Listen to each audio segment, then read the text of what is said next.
Hey kids, it's X-Ray Vision, and we are live. I'm coming to you from Cuatro Cinco Studios in my mom's basement, and it's snowing like a mother effer out there. That's what we say in Utah. We say mother effer, and it is not a day to go outside. But why would you go outside when you have in Utah? When you have I was going to say when you have internet friends like KryptoKoolaid, but either way, it makes sense. Yeah. Why go outside? We've got the Visionaries in the house. We've got a chat full of awesome people. We sent a link to a few of the streamers and influencers to see if any of them want to join the party, because honestly, there's nothing specific to talk about today, but there is a lot of stuff to talk about today because we are floating through crypto space and waiting for a lot of forces of nature to come against us, i.e. the market, right? We're ready to make impact with the bottom of the market still, in my opinion. Mm-hmm. And we're watching a lot of stuff being built and created all around us. Some of it's awesome and some of it is designed to steal your money. But as I said in the chat, it's time to drink the Kool-Aid, my cult fam. It is time to drink the Kool-Aid. How are you doing today? Good, buddy. Good. Just, Sunday and getting ready for the next week of all the rest of the shenanigans and all the rest of that good stuff. But everything's good. Everything's good. How are you and lady and everything out where you are besides hiding from the snow? We're doing really good. Hexray Chick had quite a horrible root canal experience the other day, so she's not moving her face for about a week. She's just in pain, and so we've been keeping her doped up and bringing her whatever she needs, tending to her needs. But she's tough. She's a lot tougher than I am. She is a tough cookie. She is a tough cookie and the manhandler of that fanny pack of hers.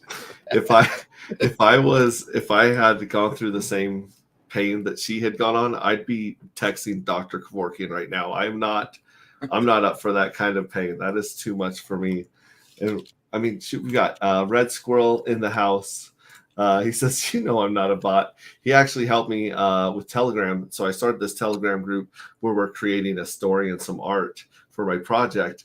And it's been a lot of fun, but I don't know shit about Telegram. So he jumps on there and he changes my group's name to the Red Squirrel Saga, which is not actually the name of it. No one can see the future posts. So every time you join, you're just seeing new stuff. And it was a mess. And I think we got it fixed out, but some people have to leave the group and rejoin the group. It's fun. It's really fun. We got Bird I like Dog. to call Red Squirrel Jim Bobs, and Jim Bob does very, very well. He's a good guy. Yeah. We got Bird Dog. We've got some Kool-Aid today. Fantastic. Got ourselves some tech talking. I heard Kool-Aid say he was going to try to bring on a special guest with him. I know we've reached out to a couple of people. He's got some good people joining us in chat for sure. Francis Pal's in the house. It's good to see you. And Bird Dog, it was great seeing you in Salt Lake at the party. That was awesome. Swizzle Sticks. Kool-Aid better be in the hot tub. He wants to see you in the hot tub. You're going to have to set up a whole setup at the hot tub for days like today. Once next bull run, then I'll move somewhere I can put a recording studio next to a hot tub. Leroy says trash can punch. Oi. What's good, Hector? The Protector is in the house. Good to see you, man.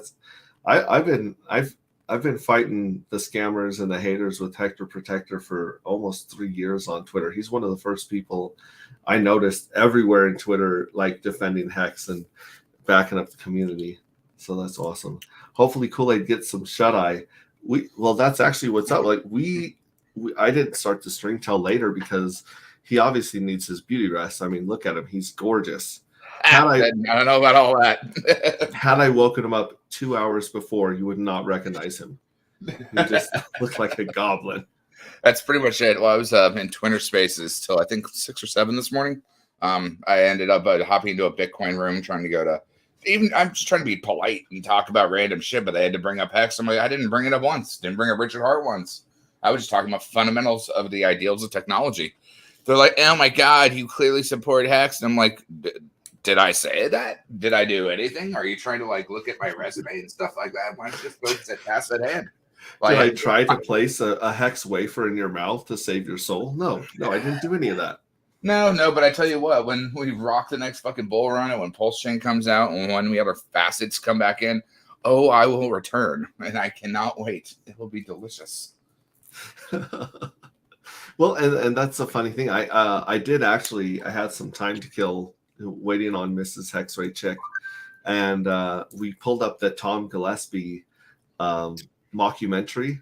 And I did not know he was I didn't get his character. I didn't know he was playing a character.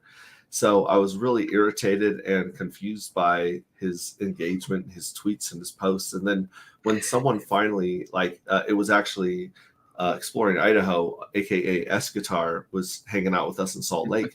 And he was talking about how damn funny it was and how much he enjoyed it. And I was like, what are you talking about? And in one of our Telegram groups, we have all the passwords to the show because I don't even know how to buy it. But I was on there watching it, and it's very, very intriguing as a Hexagon, and it's also very entertaining, I think, so far. I watched a little bit of one of the first episodes. It's not horrible. I'm just being picky because I do that whole film editing nonsense thing professionally. So I'm being more critical on how it's put together, but everyone can put their own spin on how to do things, and the fact that he did it means that there's value in him doing stuff like that because it was a mockumentary, it was a joke, but I mean somebody still did it. So one of these days I'll get around to watching the whole thing. See, that's the funny thing is you're watching the editing being like meh, and I'm watching the editing and my mind is blown. I'm like, how did he do that effect? How did he do that? I was losing my shit. And you're probably like, oh. I could do this with my pinky 15 years ago. I know, you're all grade school shit. Well, I mean, even Brizology is getting better with this stuff. Hey, what's going on, Briz? I see him in the chat right now. Briz is in a Telegram with us, and he's been dropping, to him, again, he's dropping these images from AI that I can't pull together. It takes a little bit of time to be a good prompt engineer. So Brez has been putting in the work on his prompt engineering. Yeah. And he's like, I just typed in this. And I'm like, that seems simple, but I would not have thought of those terms. Well, it's called training in AI. I mean, probably the best person to point out is Hod Pearl. She's a super ace on that. But it's training the platform to know what you're looking for. And once you have the AI trained, then you can just churn out anything that you want. But it's kind of like whipping the horse into shape, and then from there it can run the race. Yeah. Shout out to Hod Pearl. She's awesome. We're thinking about her. We've got you said just a bit. You're gonna jump in the hot tub in just a bit. Yeah, well, I said I got just a bit of sleep, but I will hop in the hot tub after the stream. This will be like the shortest stream ever because the hot tub is calling him. Who we got? Vets and Crypto, bang bang, love you both. And then he says, Kool-Aid, you need to start a channel where you interview people from the hot tub. Needs a catchy name.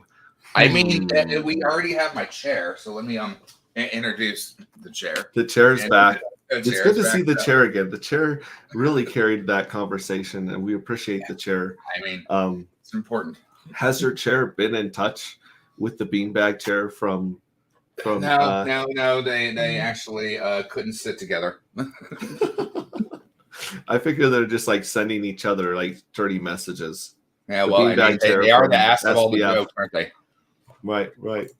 All right, MJ Money. Great day, friends. Vet says, I'm not a bot. Hexray carried my dumb drunk ass in real life. Thank you, brother. You got it. When you party with Hexicans, you know that someone's got your back. We're family. Well, I mean, I told your intern that that I'm gonna stick you in my D&D bag of dice and throw all sorts of fun little drugs in there and take you to the next burn. But he did not report that back, which means he's in trouble. Francis is in the house. Hector likes to joke about the hex wafers for communion. It's a great documentary, loads of inside jokes. There really are a lot of inside jokes. I mean, Briss, like you said, in the house was good. Briss, loving the artwork. Yeah, Hector, you got to jump into our if you guys search. In fact, I can put it here. If you guys search Anti-Gravity Saga in Telegram, then that is going to, and I'll put the link right here. But it's gonna add you to that group. So let me copy that and stick that in the comments here. It says, gotta prime the AI. Swizzle Stick says, gotta prime the AI. Mm-hmm. That's great. That is a very easy link to remember. If anyone wants to just type that one in, holy crap. I'm guessing there's like a way to give yourself a better. Yeah, you get a like tiny URL or something like that. Okay, well that's the if you search Saga, Anti-Gravity Saga, it should come up in search. But is that red scrolls? Yeah, didn't Hector the Predator? He was able to use it. So that's awesome. Yeah, that's awesome. I'm looking at it right now. Yeah, love from Briz. Bobby Haxelrod in the house, dude. That guy will make you fall off of a balcony. He'll make you laugh so hard. Johnny in the house. Good to see you. It says, stick him in the bag of holding. Torin, dude, how are you doing, Torin? It's great to see you.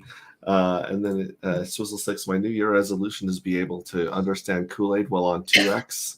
Wow, whatever, man. You need to have a negative 2x because I hear myself on normal. I even talk fast to myself. So there's you and there's Access Alive, and I played this game where I start at like half speed, and I try. It's like a treadmill, right? Like trying to keep up with a treadmill. I put it at half speed, and then like I go faster, and I try to listen at regular speed. I'm like, wait, where the hell did he get that chart? Or in your case, I've got to Google 8 terms and definitions that have to do with, all the stuff that you mess with. Well, it'd be funny is if I talk to Jake Sharp, because he speaks really fucking fast too. So both of us can feed off of each other, and we'd be like, brrr. Yeah. Then it gets crazy. Leroy C4 in the house. My meme dealer, my brother. Why does that Telegram link take me to local girls who want to hook up with me? I know that's a lie. Well, Leroy, you never know until you try. Okay. Well, you know what? You never know till you're Leroy Jenkins. Hey guys, let's do this.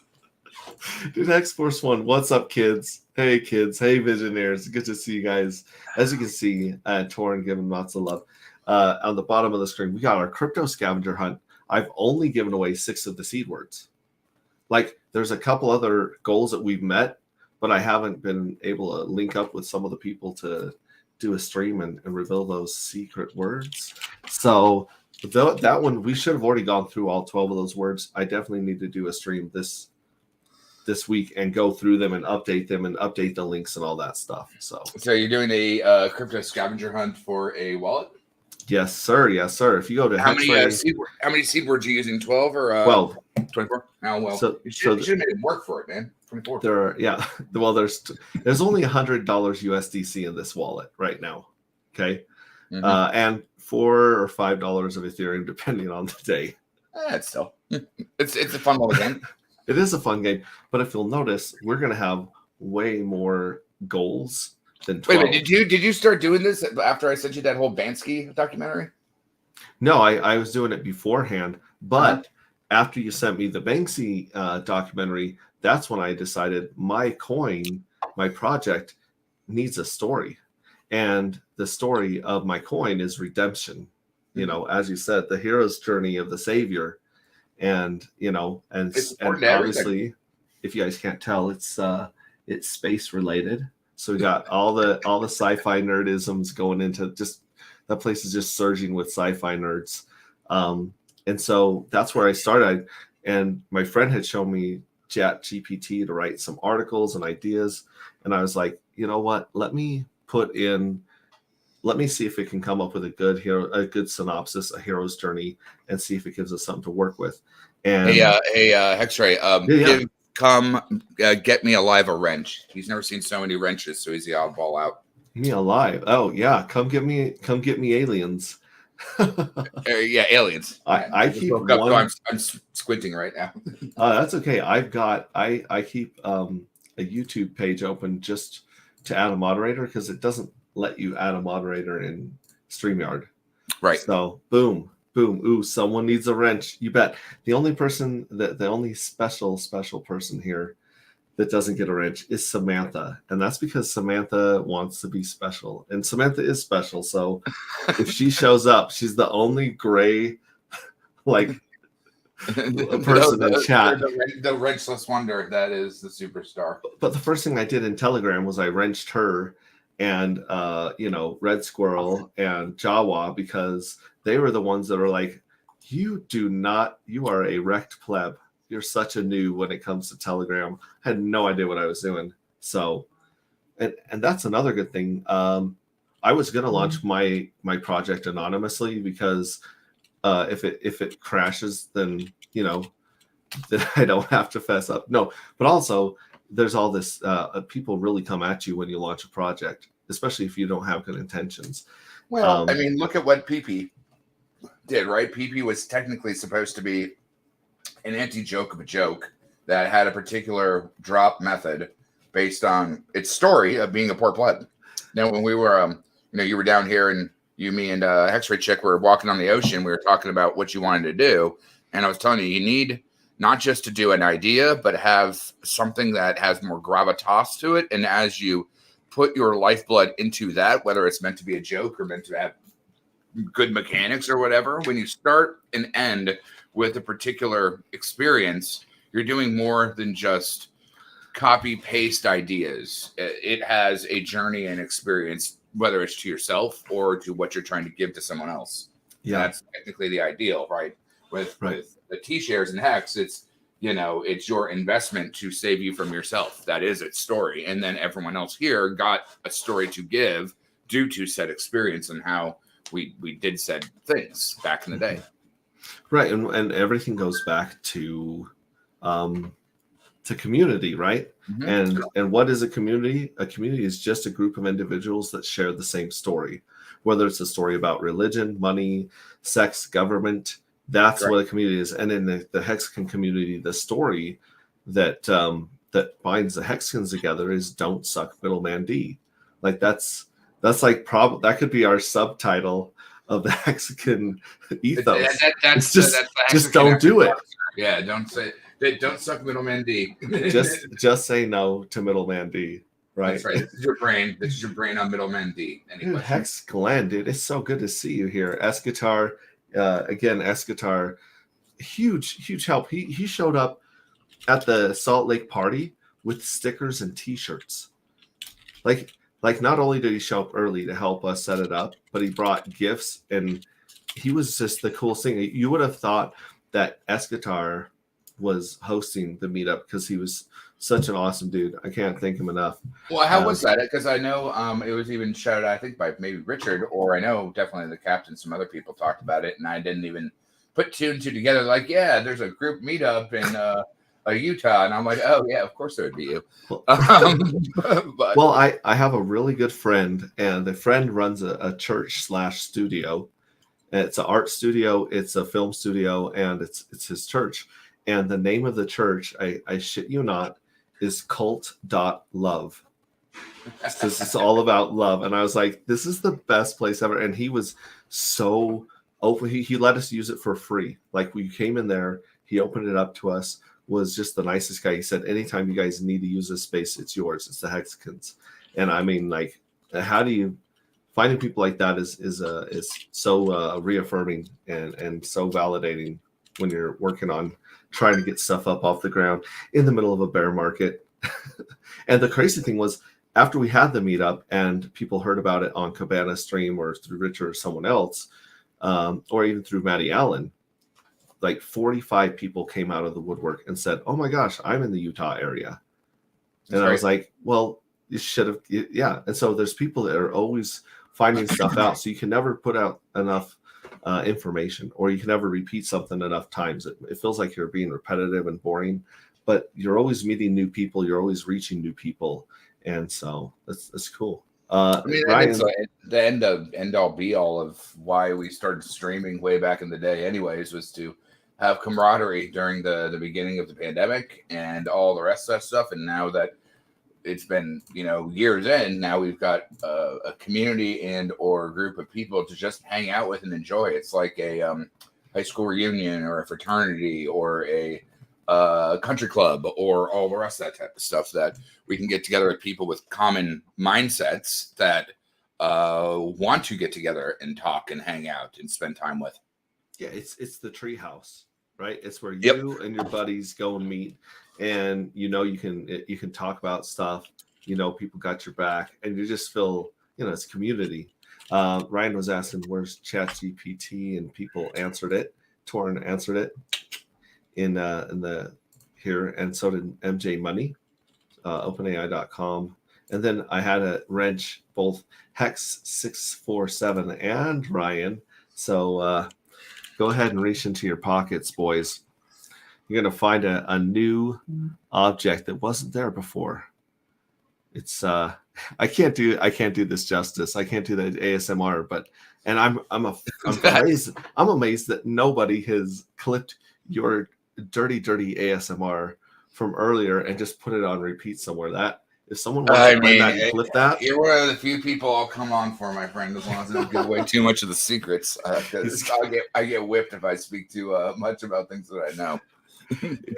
Bobby Hexelrod says a wrench society is a polite society. I'm not an admin in there. Oh, I thought Red Squirrel was. I might have to re-add Red Squirrel as an admin there in the anti-gravity group. It says that only let me mute people. I'm captain of the crayons. And then Bobby Hexelrod, we need a shirt. Don't suck middleman D. It's funny you say that because, like I said, Escatar brought really cool shirts, and one of them was Smart F or I Am. Like they were like really cool silhouettes of Richard with like just little lines. And I think we do definitely need one that says don't suck middleman D. Oh, you bet, Escatar.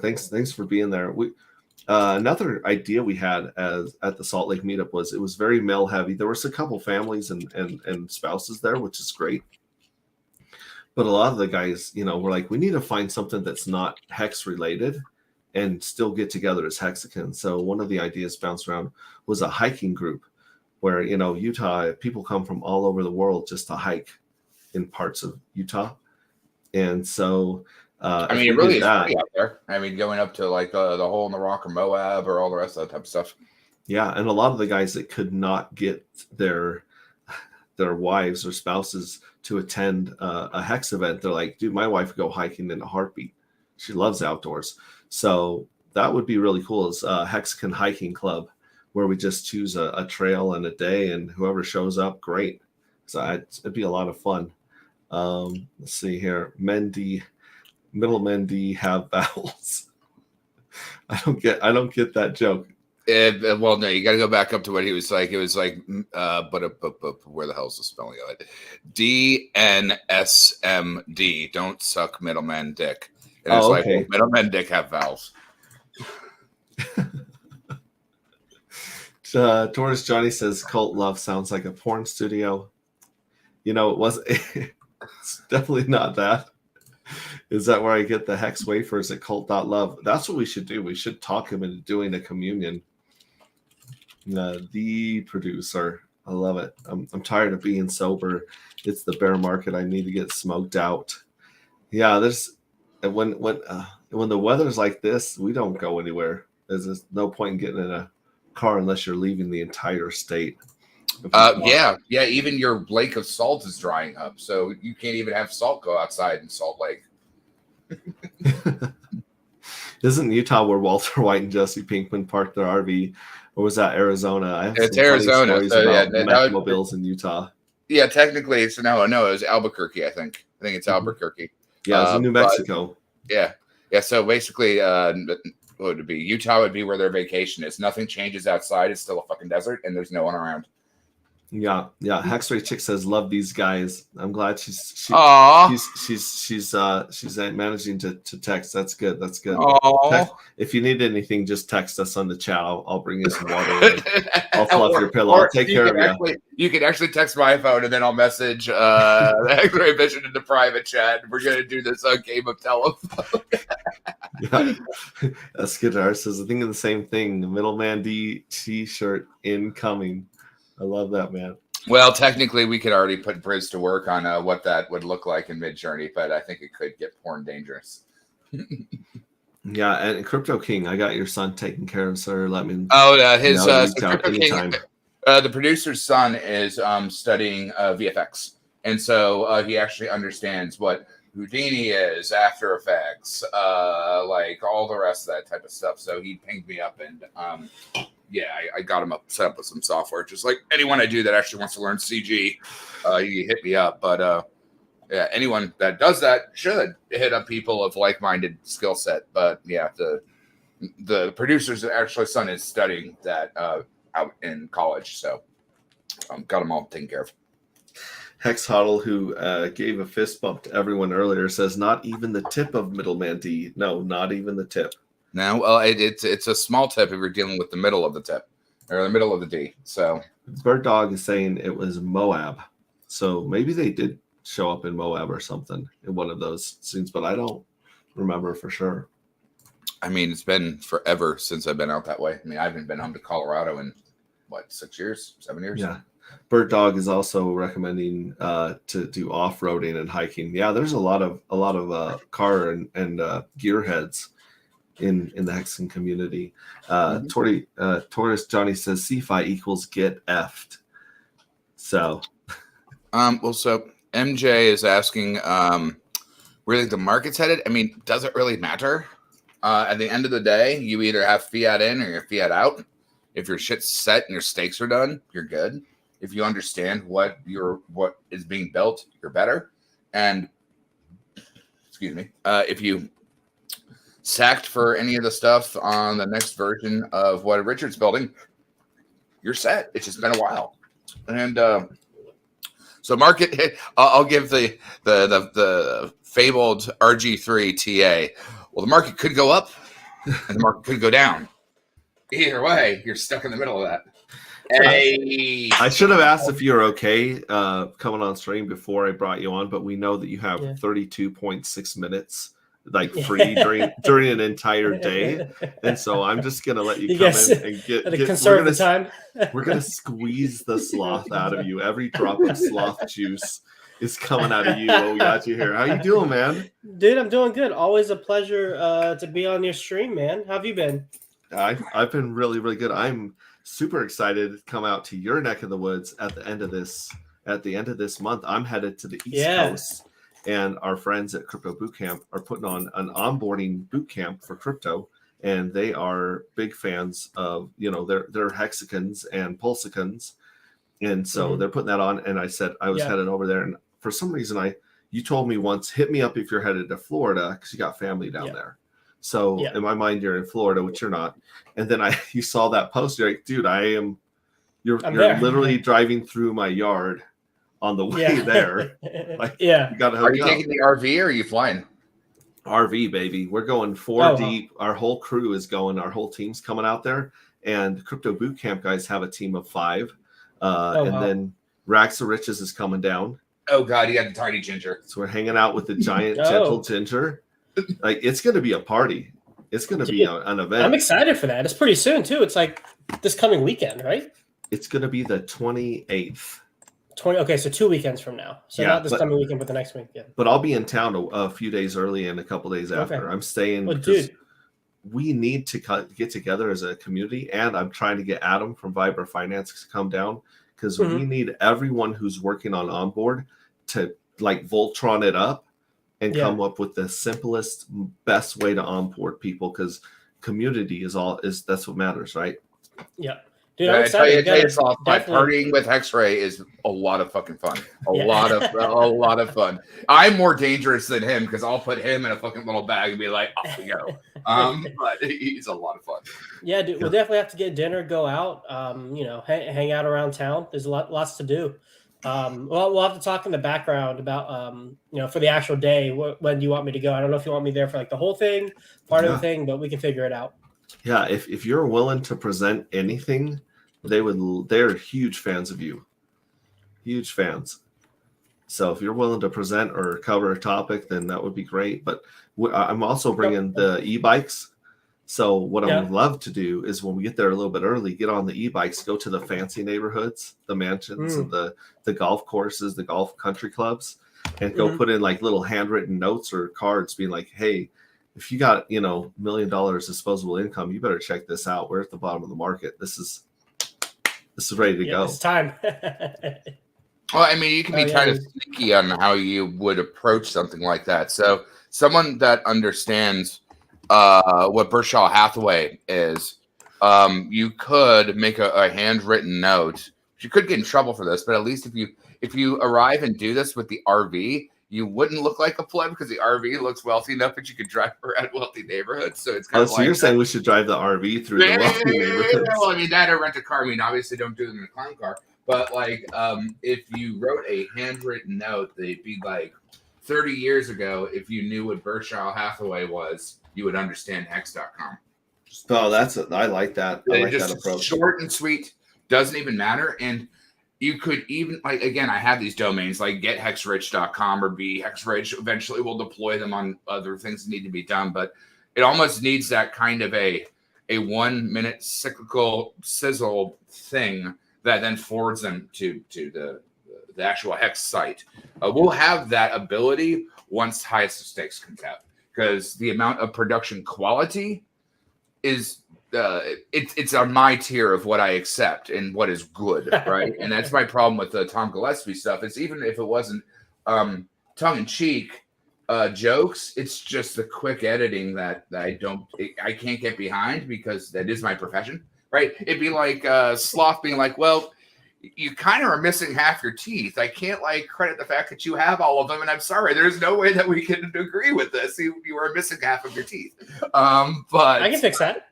Well, of course, but you also wouldn't smile and nod that they don't realize that they're not missing half of their teeth, right? You know, I mean, like, you can't hide that. But I think that once we get the sizzle from the Highest of Stakes, Pulse Chain launch, but don't worry about Pulse Chain. It doesn't matter. That's cart before the horse shit. We already have everything that we need with understanding a T-share. If you understand a T-share, you can understand icosahedron. If you can understand that, you can understand where we can build from there on the utility that's being able to be done.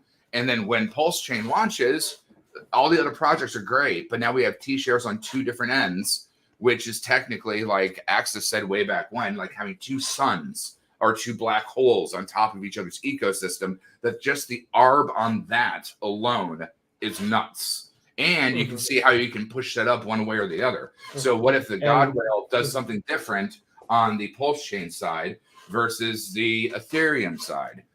Yeah. There's a lot of games that you played. And if the T-share is the sun, then the HSI is the Dyson sphere. Yeah, no, that's exactly. Yep. I mean, you've seen my deck. You know how I did all that with those pictures, and it's right. It is a Dyson sphere because it surrounds it and gives you utility to bind against it and harvest it, and you use it in just different ways than it started.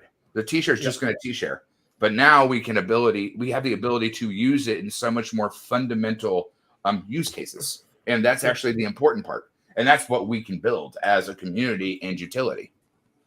100%. I just retweeted a stream that you got coming up here with Dylan from Fiat and Famous. Yep. Yeah, you're gonna be running down the road with those guys. And what are you guys covering on that one? Right, it's just casual conversation. Probably going to be mostly about Fiat and Famous. I did a kind of 101 stream, giving like the basics of my thought process on the importance of the platform and the basics on what they do last night. So anybody I like your wireframes. Like my what? Your wireframes, your graphs that you were doing. Oh yeah, yeah. Thanks. I speak flowchart. Don't worry. Be careful. I'll whip you into gear on that. Red Squirrel's going to be crossing the stream soon. You already showed me that one project you did back in college or whatever. So, so yeah, that's going to be the next thing in a way that I start venturing onto. I'm going to start adding layers on top of the foundation that I built on my platform. And so I just want to talk with Dylan, like casual chat, get more info from him and, hopefully have a good conversation. Usually with my streams, when I have a guest on, I don't really have too much of an agenda. I just like to see where the conversation goes. And so far it's been really successful. So I'm excited because I'll get a little bit more of an inside scoop on the the platform, and hopefully get a peek into kind of what they're thinking, their views on the system, and then take my views on it and see if we can't come up with something together that provides value to the community. A good conversation, man. That's awesome. Now, you are also one of these little AI prompt ninjas, are you not? I'd say mediocre. I dabble. If someone thinks they're mediocre, that means they're Yeah. much better than most people that wander in there and they're like, sun on fire with arrows. I don't know. That's I me. use a decent amount of Mid-Journey, and I use a thing called video AI to make shorts through like my YouTube videos, just to like get the content out. You know? Oh yeah. I just downloaded that, and I've got my daughter working on that, trying to shoot out shorts. Yeah, that's right. Get the family sweatshop going. I like it. Yes. It's all about tax breaks, baby. It's all about tax breaks. But then I did use ChatGPT a little bit to code my website that I'm releasing, like I think next week. Whoa. Now, have you popped your head into my little Telegram chat that I sent Not recently, before? no. All right, Not recently. that was all AI. So I'm pretty good at getting the AI to spit out a story. Oh yeah, I saw. Cannot handle the art at all, and a few people have been popping in there throwing some cool stuff. So out of the 23 minutes and 62 seconds a day that you get, just spend 30 seconds, hop in there, make some AR hop out. We would love it. Let me I'll join it right now while it's still on the top of mind. Sometimes I have a bad habit of tip of your tooth. I don't know what's on the tip of your tooth. We are chipping away at those 32 minutes of free time. I have a bad habit of saying, I'll do it, and I'll just like completely forget while I go do something else. So I'm joined. I'm in. It's gonna happen. Yeah. Come get me. I mean, basically, there's too many chats to look at. I only really hang out in the Cutthroat room or your room, Sloth, just because a lot of it's just noise. And nor do I care to listen to the people that have anything to talk about with said noise. You know, it's like I have my Telegram actually pretty organized pretty well, where I have like my private chat separate, the couple chats that I want to focus on, and then like I have all the chats from like my time with Charlie and Miguel in their courses. They're all sequestered. Like I keep my Telegram pretty organized, and it helps to keep track of everything, even though I don't spend time in most of those chats. Because sometimes it's useful to do with that, though. It's just. Let me see how many I have. 1, 2, 3. I have 6 folders. 6 folders. Yeah, like after be doing the whole ICO influencer in 17. I used to have to spend way too much time in Telegram, and after that, I'm just like never again. I prefer to do what I call people on their cell phone. I know it's crazy like that, but that's how I deal with it. My people I actually give a shit about. He's actually like the white version of Drake, where he just sings, "You only call me cell phone." Facing Reality's in here. I'm going to be streaming with Facing Reality tomorrow. I'm super stoked about that because he's got the OG going on. Bobby's excited to see you. Sweaty says hello, lads. Facing Reality says you've missed everything. Serena Alonzi, dude, my wife knows your name at this point. We popped on that fake documentary. She's like, "Isn't that Serena Alonzi?" I'm like, "That is definitely Serena Alonzi." So you're a household name, Serena. She is a sweetheart. She is a sweetheart. Facing Reality, just kidding. You're right on time. 2 more weeks till 2024. Well, we need to turn X-Ray Vision RV. I have your number RV. 2, sir. I have your number 2. So what's the Spaceballs RV? Did they have an RV on Spaceballs? Yeah, that was the actual like ship that they used in Spaceballs. It was the actual their RV, but he's zipping around instead of the Millennium Falcon. It was the RV. I was thinking about the vehicle in Dumb and Dumber where they turned the whole like van into a dog. Well, there's that, and then they ended up both riding on top of a Vespa. So, I mean, if you start with a dog, you may end up on a Vespa. Yo, 1330. Yeah. I didn't know you had an assistant now, man. I go to DM you on Twitter. It's like, hey, this is my assistant. Like, what message can I pass along for you? I'm like, whoa. I didn't realize he has an assistant managing his DMs. His assistant's in trouble. His assistant's already in trouble. He did not relay messages, and he was. I'm watching on this. Like, I'm going to give grades to your boss. You know, you're going to talk to You're going to jail, and I don't even know what happened there. Didn't realize I didn't talk to your people first before I get to you. I was like, this man's moving up in the world. Well, I figured you'd have your people get with my people. Right. I spend most of my time trying to get this no shave till pulse chain beard to go down instead of straight out. Straight into my ears and straight into my mouth. This thing is like, it's like a raccoon. Are you doing No, no have you shave? seen but fucking Alex's beard? She is. Me? Yeah. No, I need to shave, honestly. It's kind of, I got to have a professional look when I go into clinic, man. I can't be like a homeless dude. Can't look like a crypto bro walking into clinic with people like trying to give them dental treatment, man. I got to be presentable.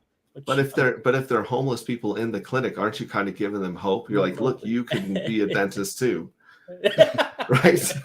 I realize you're homeless, but that whole $250,000 fee to get in the door, they don't accept tents. It says Slarty Bart Fast says your community ignores many real OG hexicans. I'm not sure who you're referring to, but let me know. Let me know. We will not ignore them anymore. Come visit. I'll put a train horn on your RV. Oh, jeez. The horn on the RV is ridiculously loud. Like, no, you need to put loud. a train horn on it, dude. So an air horn requires one air tank, essentially. Technically, a train horn requires 3 air tanks. I really wanted to put a train horn in like a very, very tiny car and just freak the fuck out of fucking people because train horn don't play. I don't care who you are, even if you're used to hearing air horns or being even next to a train horn pops off, you jump because that's loud. That's real loud. Yeah. And Bobby says near Moab, there's literally only Jeep trails with tabletops. You'll see a bunch of $100,000 souped up Jeeps shredding the trail. Yeah, they get hundreds of thousands of people that ascend on this tiny town with basically no water and sewer system. And it's crazy down there in Moab. Crazy. Wow. Let's see here. I'm just trying to respond to chat, and like I said, I know Sloth. What's up, Vets? How's it going, buddy? I've got to go back and jump onto. I'm still making my way through the conference, right? Because we had 4 or 5 hours a day for 4 days, including, and so that was pretty interesting. It was a lot of fun talking to Richard. That was awesome. I figured I'd be on. Pretty cool. I just thought of one actual question to tell him because I thought I'd be on a panel. I wouldn't get a word in edgewise. And then I reread the text and it's like, no, you got 6 minutes with Richard. And that's when I panicked. And I wrote down like all the great questions I could think of. And then I came up with some funny little silly stuff, which is basically all I got out. And so then I was like, okay, bye, Richard. And I'm like, I really had a bunch of great questions that I'm just going to have to say until next time. No, because I was like, oh, it's 6 minutes. I cut myself off. And then other people are like just shooting the breeze for like 30 minutes. And I'm like, you sons of yeah, I could have come off as not. So the funniest comment ever was someone said, this is like watching Between Two Ferns with Zach Galifianakis. I didn't check your segment. I'll have to go check it out. Think about Between Two Ferns when you watch it, and it'll make more sense. Oh my gosh, dude, Simba 369. Who's Zach Galifianakis in this scenario? It's definitely not Richard. If you have to burn your Zen coins for other coins, that means Zen sucks, right? It's 2 cents, 1 cup. You got to get it right. But anyway, I'm trying to poke my onboard Sith Master Hex to come in. So if he does click into the back, he won't turn on his camera. But once you're my onboard enough, I will poke you and make you come live. Awesome. Dude, Davis is in the house, gang. I for some reason I had given permission of my phone number to like 4 people in Telegram because you were the one, Kool-Aid, that taught us how to go back into Telegram and turn off our phone number because if you send someone a message, it automatically shares your phone number with people in Telegram. I didn't know that back in the day. Well, it's a 2 things. So if you're on a computer, it's a blue check box. If you're on a phone, it's a little slidey McSlidey thing. And yeah, once you send that, you are theoretically sent it out forever. You can block them, you can unhide them. It doesn't matter. They're literally added to your contacts. So it's like connecting your wallet to stupid shit.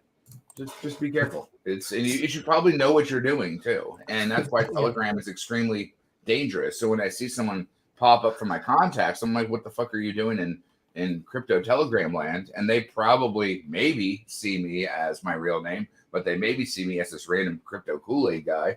And I'm like, either way, I'm calling you out by your real name. It's like, don't trust anyone here, not even someone that pretends like they know your name, because it can get really dangerous and really scammy. And there's a lot of meat for people to get fucked in just Telegram in general, because it's open for that if people are aware of how to fish for people who don't know what to look for. Yep. Swizzle6 says, "What's the cell phone chat you speak of?" Oh, Some private chat. Do you have to pay to get in there? No, he's just talking shit because I have his phone number too. I talk to him too. I talk to everyone on the phone. It's easier that way. Well, and I just realized that you can do chats, voice chat and video chat on Telegram.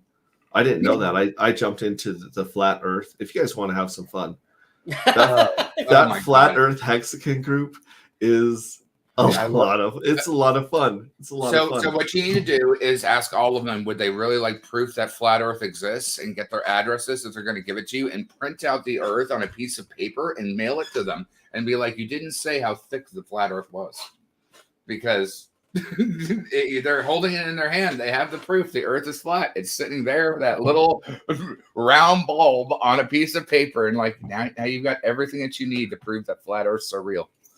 There you go. There you go. Yeah, that is a fun group. But yeah, someone just started talking. I was like, where is that voice coming from? I actually, and then I realized that I had turned it on by accident, and I was hosting. X-Ray, I love you. I was hosting the chat space, so everyone jumps in. They're like, X-Ray, and they're talking. And I'm like, they're all what are you doing here? With you. I know. They're like, what are you doing here? I'm like, I don't know what I'm doing here. I accidentally hit a button, and now we're all talking, and it's kind of freaking me out. Because I'm just like I'm just making pancakes in my kitchen, and people are like yelling out my name from nowhere. That's so that was good. How about Dave says, how about them Niners? And then Bobby says, oh, you mean miners? LOL. Just kidding. They kicked some ass yesterday. They definitely did. I thought they were playing today, and then I saw the score, and I'm like, well, I guess they won. Ship horn, dude. Yellowtail says we need to put a ship horn on the RV. Her. You can even hear it in your voice when you read it. Her. That's great. Do we have any more gray people in chat? I need to knight with a wrench here. By the way, make sure Sith Master Hex gets a wrench if he doesn't have one. Blue's in the house. Sith Master, there he is. Boom! I just wrenched Sith Master, so he's definitely got that. Appreciate, bro. Yeah, that's my set up for Jazz yet. He is a good guy.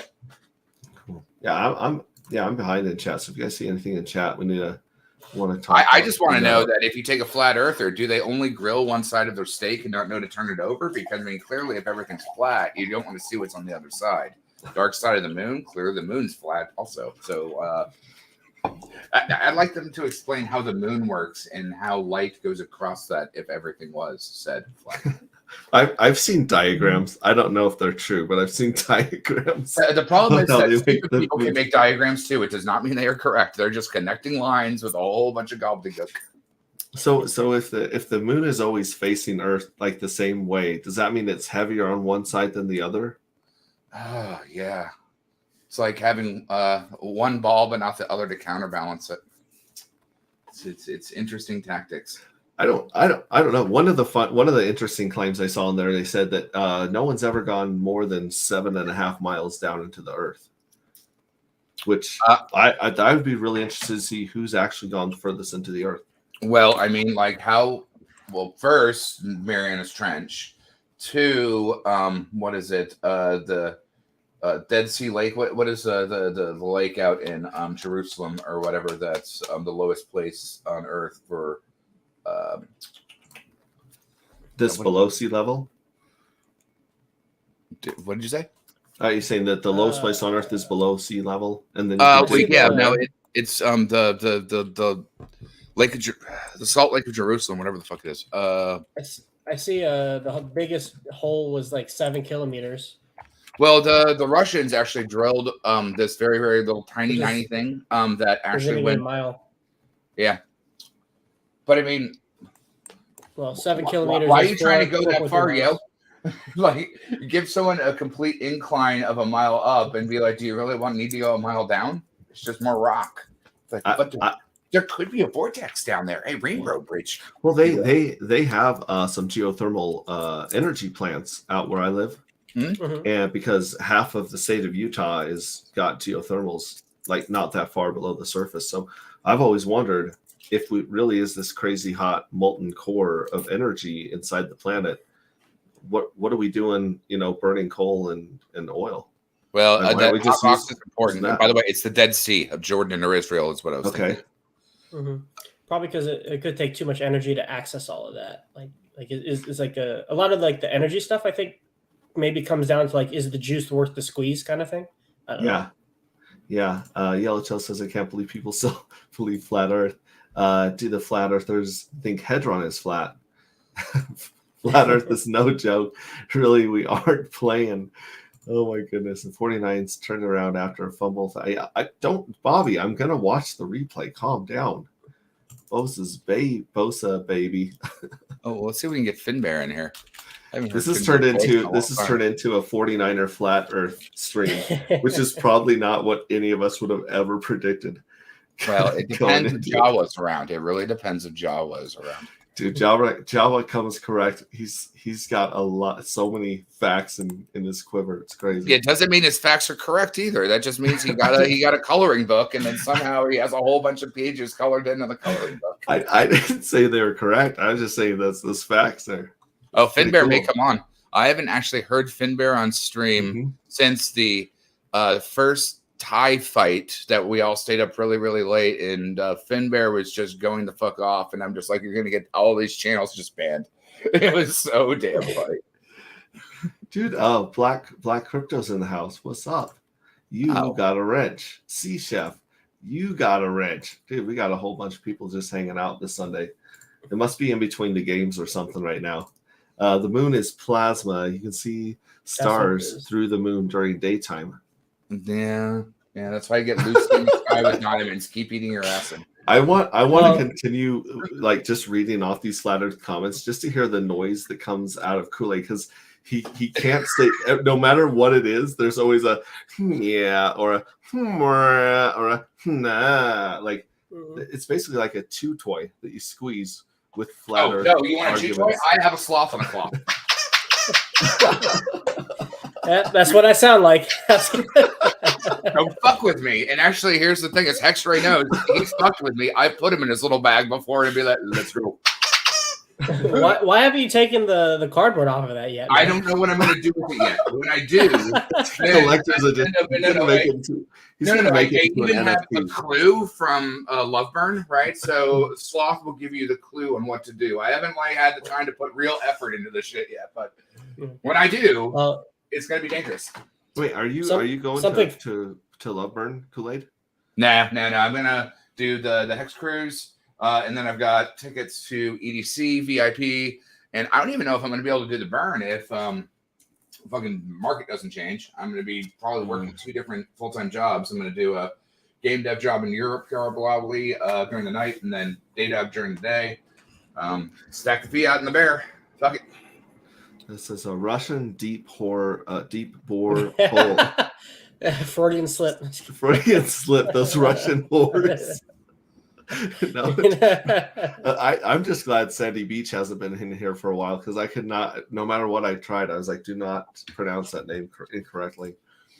Black Crypto says Larry, Curly, and Mo. I love it. I love it. Oh my gosh, Finbear's in the house. Mariana Trench is like what, 35 kilometers? Yeah, but that's that you can't walk miles? There, right? But it's like Dead Sea, and there's a couple others when I just looked it up. Is like one of the flattest. That's why it's the most salt saline, because water can't get out, right, to clean back in, and it's isolated, right? So that's how all that dumb shit works. Leroy C4 says big oil lobbyists. Yeah, well, and the truth is, if we honestly cared about energy, we would have a safe way of using nuclear energy. We wouldn't be burning coal and oil anymore, because it really isn't the most efficient way to create energy. I mean, in my opinion, even a steam coal engine is the same thing as a nuclear engine. It's just you're using a more high-tech version of how to turn turbines. What most energy is turning turbines. At the end of the day. Finbear says, "Give me 10 minutes. Finbear Finbear, I will set up my camera." So Slick says, he's "Humor." never actually been on camera. I don't think he's ever shown his face. Dude, Bobby says 49ers flat Earth and large holes. Okay. Cube Earth. Well, that's true. If you actually fold the Earth, each page, and turn it into a cube, it's not a round Earth; it's a square Earth. This is wrenchless poor souls. He says you have no idea. Flight paths on a flat Earth map make perfect sense. Not so much on a glober map. Globular map. Hex Live. So what was this gooey stuff that? Have you guys? What was the gooey thing that Cookies was talking about? Well, aka Orca. That's someone. It's a NFT project by Omaka. He's the same guy who did Pokegon. It's basically like a little Tamagotchi, little NFT Tamagotchi kind of thing. Yeah, it's kind of cool. I need to look into it a little bit more, but I don't know. That Omaka guy seems like he does some pretty cool stuff. So some things I'd like to pay a little bit more attention to when I have some time. Yeah, sometime is the whole thing. You just focus on getting your damn degree, sir, and fucking being able to be my dentist. And then after that, you can have time for dealing with damn NFTs. Yeah, good to see a Hex Live. We'll have to hang out soon. He has the noise. You'll never. Oh, we're talking about my sloth noise. Yeah, but it was like 2 a.m. and I was in CVS and I was walking to go buy some stuff, and I look and I'm like, "Is that really a sloth toy?" And I'm like, I must own this right now. I don't care how much it costs. It will come in very useful for me later. All right. Well, Davis has a checkmate here for you. Ask you if you believe the Earth is chasing the sun through the galaxy more than 500,000 miles per hour, and how our pressurized Earth can be touching a space vacuum without the two equalizing. So I would like to ask both of you, can you scratch the middle of your own back? And that is just something that if you can actually do, which is pretty hard to actually reach the very, very back part because your arm doesn't reach there, which is why you need someone else to do that shit for you, then I would be worried about what random number the Earth is traveling. But what if the Earth is actually oblonged? It is actually a football shape this entire time, and because our lenses make it round. I don't know. People have the weirdest ideas on stuff. Black Crypto, who is another one of the musicians in our community that we were playing at our Hex watch party, says we are all tools. When you buy a map, why is it the right tool? Boom. Because it's easier to carry than a globe. Well, the difference is that there's two primitives that make up everything, and that's a cube and a sphere. Hardly anything needs a plane. You take a plane to actually build a cube, and you fit a sphere inside of a cube. I don't think I've ever seen a flat earther that actually built 3D geometry, because they would inherently be like, yeah, this shit don't work. Cubes and spheres are everything in life. Kool-Aid's tapping out. He can feel the flat truth heat. But Davis, stop it. No logical thinking aloud.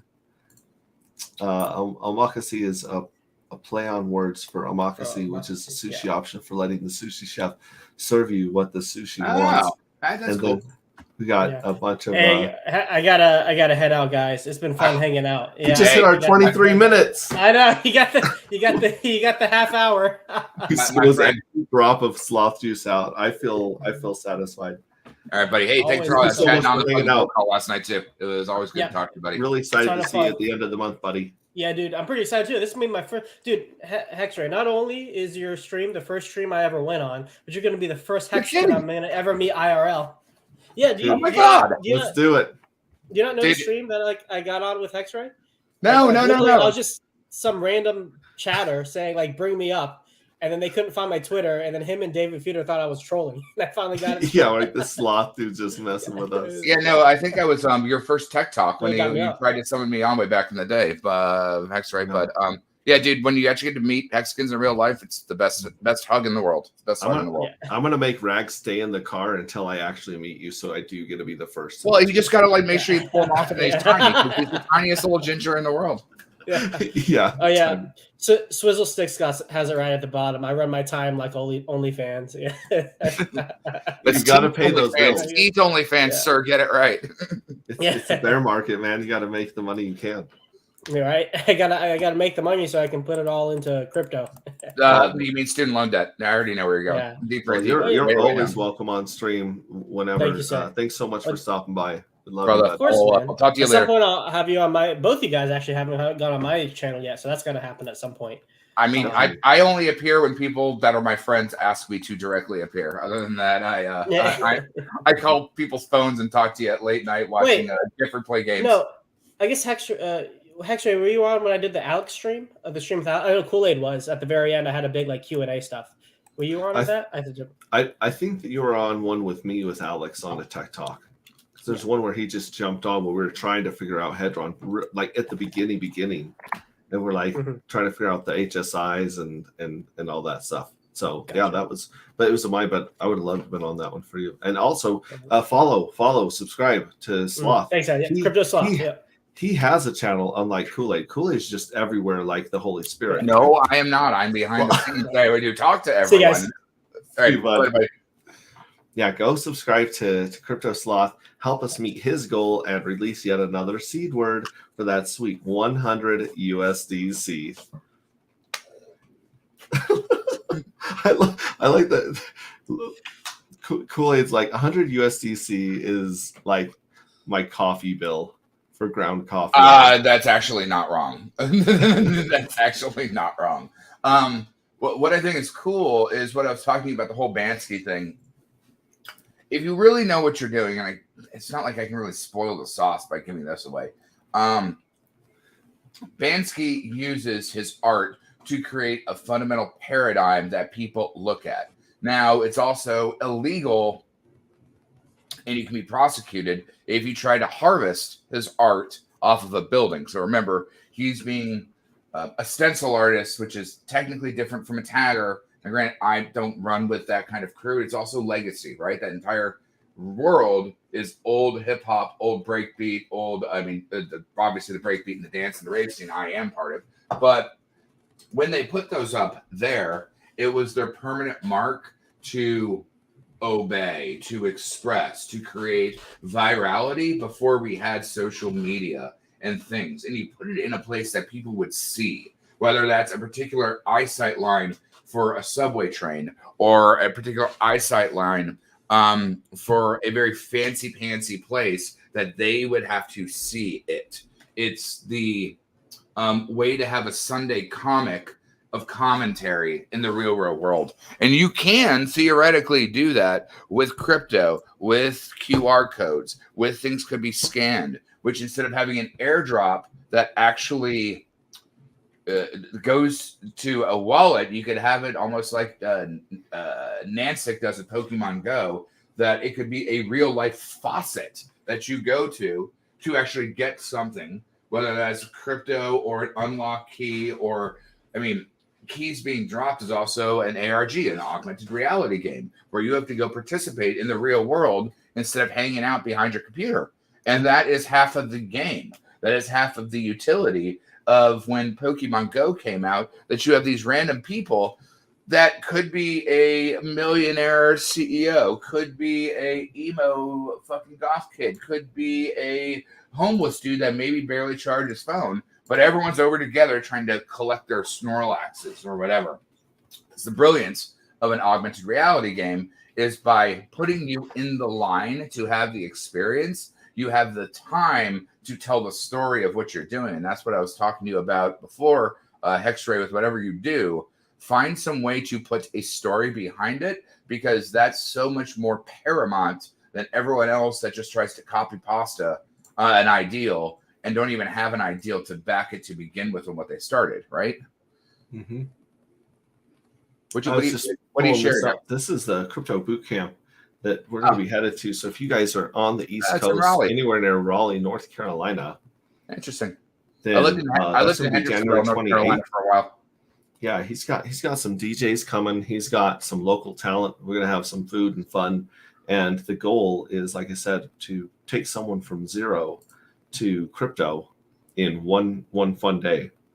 I mean, that's what the Germans tried to do too. I think the more people that we have doing this, the better across the damn board. It has to be that way, because what do people appreciate? They usually listen to air quote influencers, which are air quote normally celebrities that do something else, whether you're a Madden or a Shaq or a who else that you watch on the news side, whether that's informative or not, it's based on their pedigree and or exposure of experience that you have. Then we've got all of us in either Twitter or talking heads on YouTube that are on the more cusp of how things go, and you can either follow them or not follow them. And those people may or may not have the biggest pedigree to help you with it, but that's only what you know. It's your only way to glean an experience of it, because otherwise you have to go out there alone. And like in Zelda, it's scary to go out there alone, take this sword. And as more people build physical communities for these things, it's going to be like the 2,600 meetups back in the day on how you learn to be a hacker or how you learn to be a phone freaker. How people way back in the day that didn't even have social networking or media to get into the underground and to find like-minded people. And I think that's extremely and exceptionally important to move into the future on who are your real community of friends and who are the people that are putting the time to be with you there together. We got 1337 Hex, which is a great name. He's suggesting an eggplant shaped Earth. One thing Kool-Aid and I agree on is Hex is king.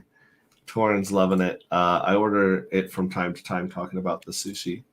Energy and frequency vibration is what rules this world. Okay. So 1337 is basically the term for elite, right? So it's the old gamer. It's the old binder of what is it to be an elite or an alpha. In old phone freaking days. It's Swizzle 6. Yeah, he's calling the OnlyFans time for sloth. Earth is flat like a pancake, has depth. Think about what happens to a ball of dough when you throw it and spin it. Same thing happens to Earth. It's flat-ish. He's 2 minutes late for his OnlyFans stream. Time is money. Well, I mean, if the world is flat, you clearly have to drive a long way along a line. At least if it's round, you can go the other direction.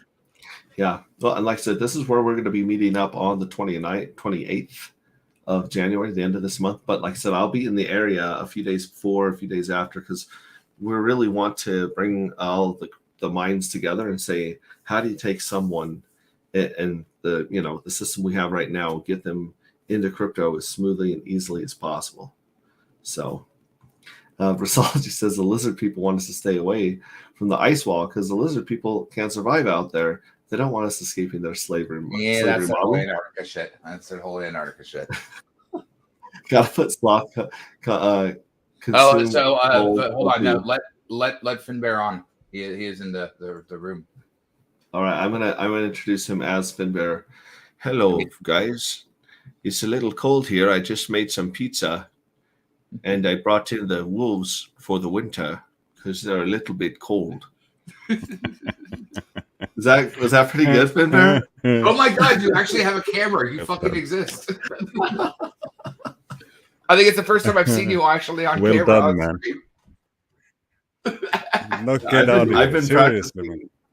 I've been practicing your voice for a while now. Yeah, even the kids have noticed when if we're driving. We're driving somewhere or something, and you're on, and I'm like, hey, check this out. I was thinking your beard would be much. He's gonna do me again. Check this out. Yeah, I recently shaved a bit. It's because you had to be on camera. You're like, someone will know that my voice is this deep. we were really at the bottom of the markets, and I felt like looking like I sleep under a boat doesn't like, would we be it at the doesn't help fin anybody's of the bear? morale. Is that where the bottom is? Is that the fin of the bear? Yeah, possibly. Yeah, I feel like we're at the bottom already. Yeah, earlier I was I gonna say- said that I don't feel the pain yet, but I'm starting to feel it. Like I'm ready for it turn. I mean, if you haven't done anything and you haven't changed anything, does it fucking really matter? No. You know what I mean? It's like winter. It's you know what I mean? It's like a waiting game. You can't plant seeds when a whole bunch of snow's on the ground anyway. So just chill the fuck out. Yeah. And keep cutting wood and staying warm. Yeah, and... build some furniture. Yeah, build some furniture and shit. Do you know West Coast Sparks West B? I just gave him a wrench. He says, "What's up, Big Pop Kool-Aid?" No, that guy deserves a wrench, obviously. Everyone you guys want to deserves a hear a wrench. joke? I got a good one. I was out to see my mom in the hospital there, and the room. I have to set the setting a bit so you know that I tell these fucking things wherever I come with them. So it's like me, my dad, and my missus, and mom, whose like stomach is terribly sick, and a couple of really old crusty ladies, like they're like minding their own business, but you can tell that they're listening to whatever it is that we're talking about because nobody came to see them. So there's this couple who gets into a car crash, and the guy comes out of it pretty much okay, like with some cuts and bruises, but the missus falls into a coma eventually.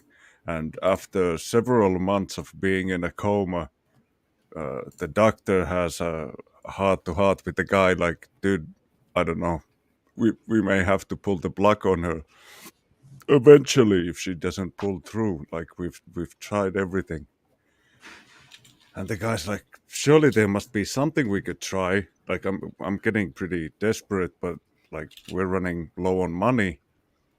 And the doctor's like, well, it is a bit unorthodox, but I did hear that there was this one lady who woke up because her husband had oral sex with her while she was in a coma, and that brought her back to life.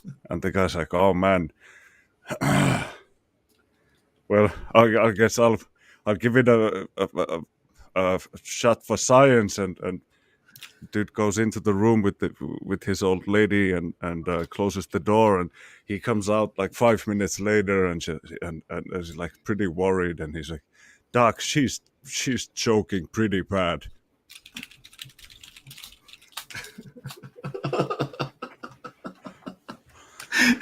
You're making my beard curl. This is not. We aim for soft R or risky PG-13 here. That's not. But there's nothing risky. Like no. I already told you. Like when Finbear the last time I think anything dirty that happened, that's in your head, man. You're just like, what are these kids fucking doing to each other? Speaking of our Freudian slips earlier, we got Sandy Beach in the house, who I literally practice not mispronouncing her name ever since the one very embarrassing time. Yeah, people are like that. Sandy, don't listen to this joke. Sandy says, "What did I come into?" To Finbear. Like, we knew he was coming in when you let him on stream. I mean, like, I know exactly what I'm going to fucking get when I let Finbear on stream.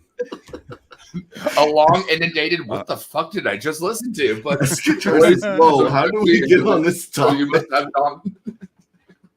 Well, so good to see you, buddy. Clearly, you guys, you needed a distraction, that stuff. Besides, I fucking solved this already. I told the guys on another stream. I had a long look at my shoes from back when I was a kid. And I don't know if you know this, but they all wear out from the end of the heel and at the tip of the toe, which means that the shape of the Earth is convex. That's why your shoes wear out the way they do. So that's science for you. Flat, There you it would wear out completely, right? You've got a fan here. You've got Leroy C4. He likes your comedy. Sandy Beach is a fan too. Yeah, man.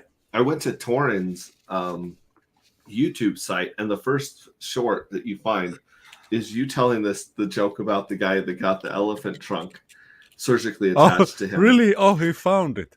And it was the joke's funny, but the reaction of everyone else to your joke, like pretending that they're dying, pretending that their steaks have just their Quattro Cinco steaks have just. That was as funny as the joke. It was hilarious. Yeah, I know. I love it. Oh my god! Yeah, and often it's funnier if the punchline is so out there that nobody even knows what to say. That's like the coolest. Like it's an inside joke, just for me. Yeah, that's well. And Red Squirrel brings up a good subject here. Where is Alan Fitzame? Oh, it's Sunday, and the dude is French, so he's probably out protesting. Well, no, that's why he's Savage. He's got a vest. He's got a vest on. He's got a vest on, and he's beating a guy wearing a long rain jacket with a stick. Mm-hmm. Hey, let's. I want to tell everyone out there that can hear my voice. Forget Uniswap. Never ever use Uniswap for the rest of your life unless you feel this overwhelming urge to provide liquidity. CowSwap, dude. I've been using CowSwap. My orders have been getting filled. I haven't been punched to death by front running. I haven't lost a ton of money. I haven't had to keep on feeding Ethereum into all of my wallets. So what's the address? I think it's CowSwap something 5. No. So when I was at the burn, I got fucked because it changed. It's swap.cow.fi. Do not fall for the .exchange because when we went to the burn, it was cowswap.com. Yeah. They decided to change all of that while we were in the desert for my mate 2 weeks. My mate lost like over 15 grand on. I lost 800. Going to the wrong site. Yeah. Well, it's not the wrong site. They changed their domain, and then when you search for it, the first ad is going to be a sponsored ad. And if you're busy and not because I'm usually clicking on a whole bunch of monitors and stuff, and I was just like, oh, they moved their domain to .exchange. That makes sense. They're an exchange, but no, it's swap.cow.fi. Yeah, Uncle Will, Swizzle Sticks, they both beat me to it, but that's it right there. Yeah, no, I mean, I lost $800, but I mean, the thing is that it's a 1-to-1 representation, just like the old Ledger hack from back in the day that they send out the email to download the thing to go to the fakey site, and it's 1-to-1. And with the Ledger hack, they have the term or whatever it is with the E with the 2 dots, and you can't see 2 dots when you're looking at a monitor or all the rest of that. And I didn't know you could put an ASCII character into a domain. But you can, so just be careful on what domains you click on, and always make sure you do never click on something that accidentally is a sponsored ad. That's how they get you. Yeah, it looks like our camp at Burning Man just grew by one person, Sandy Beach. Sandy Beach, Burning Man. Dude, it's gonna come fast. Are you going to Loveburn? I'm not going to Loveburn because it's pretty soon. I might go. I'll say I'm a 30% chance of going to Loveburn. I might actually, when I get there at the end of this month, I should just stick around on the East Coast and drive my RV down to Loveburn. I mean, yeah, but you gotta get tickets. I mean, it is a regional. The same rules apply. You do have to get tickets. So what's the after party called then? It's actually Cuddleburn.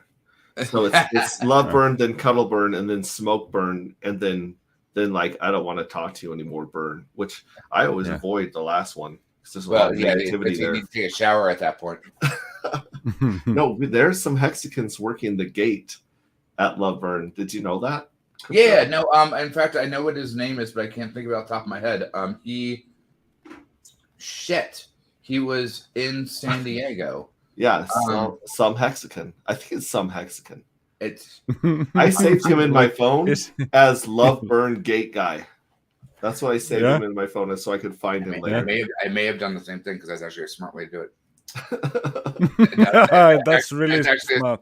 It's actually a smart way to do it. Forget mentioning his name in there. Do Names it have by no the meaning smart here. way. Guy Well, in no, yellow you pants add from the it. You queue. add it to the end, right? First name, That's the guy. association. Hey, the guy from the queue with the yellow guy from pants the is thing. calling. Bloop, bloop. Hey, what's up, guy? I was just thinking about you the other day. Well, you You know, still it's have like my being game guy. $200 you borrowed? Damn fucking Dude, pirates. pay me back my $200 or the guy in the pirate hat Some is gonna Mexican, get yeah. Yeah, you. the guy that owes me $200. Hexhouse says Yeah. I've used CumSwap before the Cum Rocket Cummies. Oh God, bought it's like 2 years ago. well, yeah, but I mean, that's if you're riding the CumSwap train, you probably got the printing of the Earth on a piece of paper and realized it wasn't flat because you came right through it. Wait a second. So Swizzle6 says I like to play the cow game They while I wait came for a downhill. transaction. Yeah, just make sure that you hit the right damn site. I think when it's cow.swap.fi was a horrible thing if they let go of their .com. Like why did they make that choice? That was bad name. Where do you play the cow Yeah, game? and That's what I want to While know. you're making a FI transaction, it's like the Google Dot game that you can play with the dinosaur. FI also puts the exchange into Finnish domain, so it's under all the stupid laws and regulations as well. Well, that's what I Because thought the .fi is a .fi was Finnish domain, website. but apparently it's not. It's you guys have a different extension. So that was my. Yeah, I think No, that we yours don't. is We FIN. have isn't it? .fi. No. Is .fi No. Finnish? Because I used to Yeah. I used to trade Forex in a Finnish site because the U.S. made it illegal for you to hedge your bets to trade on both sides of a currency. So a lot of people were jumping over there to Finland to use their websites. This is before we were all, using VPNs just to get on Chinese Binance. But yeah, we were doing that over there. No, but all the Finnish websites, all the government websites and stuff. Do I have to make and a English transaction FI. No, just make to sure play you're the on game? right- Yes, you do have to make. I believe to play the game. You can send I'll be me right a back. couple I'm of going to hundred. leave you all in charge of my chair, so that way. Okay. Okay. That's okay. And that is a great face that I was frozen on. I think I'm just going to leave that there for the rest of this stream. That looks hot, man. Looks like you're sitting on a squatty potty, trying to get something out that's been stuck since Thanksgiving. It's not coming out, but it smells so rotten. I don't know what it is, kids. That looks like Jeff Daniels on Dumb and Dumber when he gives him all those laxatives. It's not flushing down, darling. We need a hanger. Get a cold hanger quick. I'm trying to flush and it's not going. Sandy Beach says off to Vegas. God. Yeah, go to Vegas afterwards. It's some Hexagon. He's my guy. Good dude. I could believe it's some Hexagon. Definitely up his alley. Don't read that. You can't tell me not to read something after you post it. You can't. Well, it's hard to find the best price. They'll ask if you want to play a game while you wait. I should gamble away all of the scavenger hunt money. That's what I should do. Just pop in the scavenger hunt wallet and start doing some degen trading, day trading. That sounds like a great idea. I'm all for it, man. Let's do it for science and clickbait. Oh, this is exactly what the stream needed. A black pussy walked into the frame. Meow. Oh my gosh! Yeah, so you need a transaction. Can't you do anything to your face? I really like the Finnish flag theme that you have on the wall behind me. That looks hot. Yeah. I gotta change this camera. That looks just a little too. It looks like I'm making fun of people. There we go. And No, there he is. yeah. You could, Oh my you could gosh. still try to freeze it. Every time I share my screen, it freezes. So I used to just go like this, And and then I would share. share. But usually it's like this. I'm like, Yeah. not great. Not great. Did you want to ask his chair any questions? Because when he leaves, I just start talking to his chair. Yeah. It looks like the chair is not getting paid enough. It's definitely. I'm just thinking that it's probably if I went there and I touched the seat, it would still have some of Koolaid's ass heat on it, and it would feel unclean for me to sit on. Yet I would need to stand around a few more minutes to let it cool off all the nasty ass heat before. Yeah, but you know what I mean.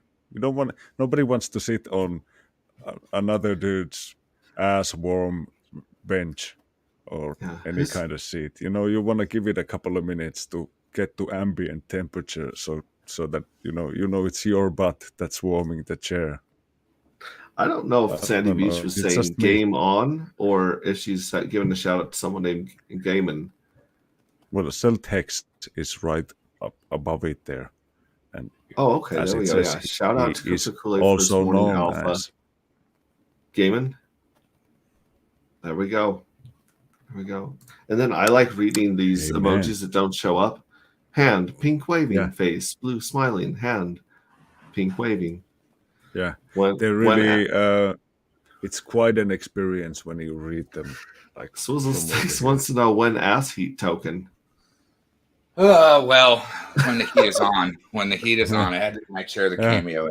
We need to come up with some way of tokenizing the ass heat from all the chairs. That would have been something from early 2017. We could have typed up like a good 25-pager just out of ass heat. Yeah, just a quick share light paper. Yeah, I like it. Peso Dude's in the house. He says, "Buenos tardes, compadres." And we got to throw that dude a wrench. This is his first time in here. He was, I believe he's a buddy that I met at the Salt Lake party. He's actually one of those characters. There's 3 brothers that showed up. A couple of them had normal names. One of them did not have a normal name, so I just kept making up different names every time I saw him. Yeah. Real so green New Deal ass heat. What is he on your phone as? He's yellow pants guy with lady from the queue. He's saved with third brother with the curliest mustache in my phone, so I can tell them apart. He did have the curliest mustache out of all of them. All of them are in a group. The mustache brothers and their fat girlfriends.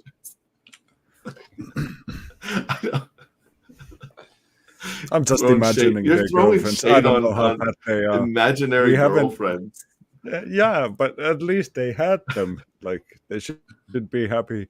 Next time, if I see them around, I'll imagine them with better looking girlfriends, new, hotter girlfriends. Next stream. Okay, Peso Dude.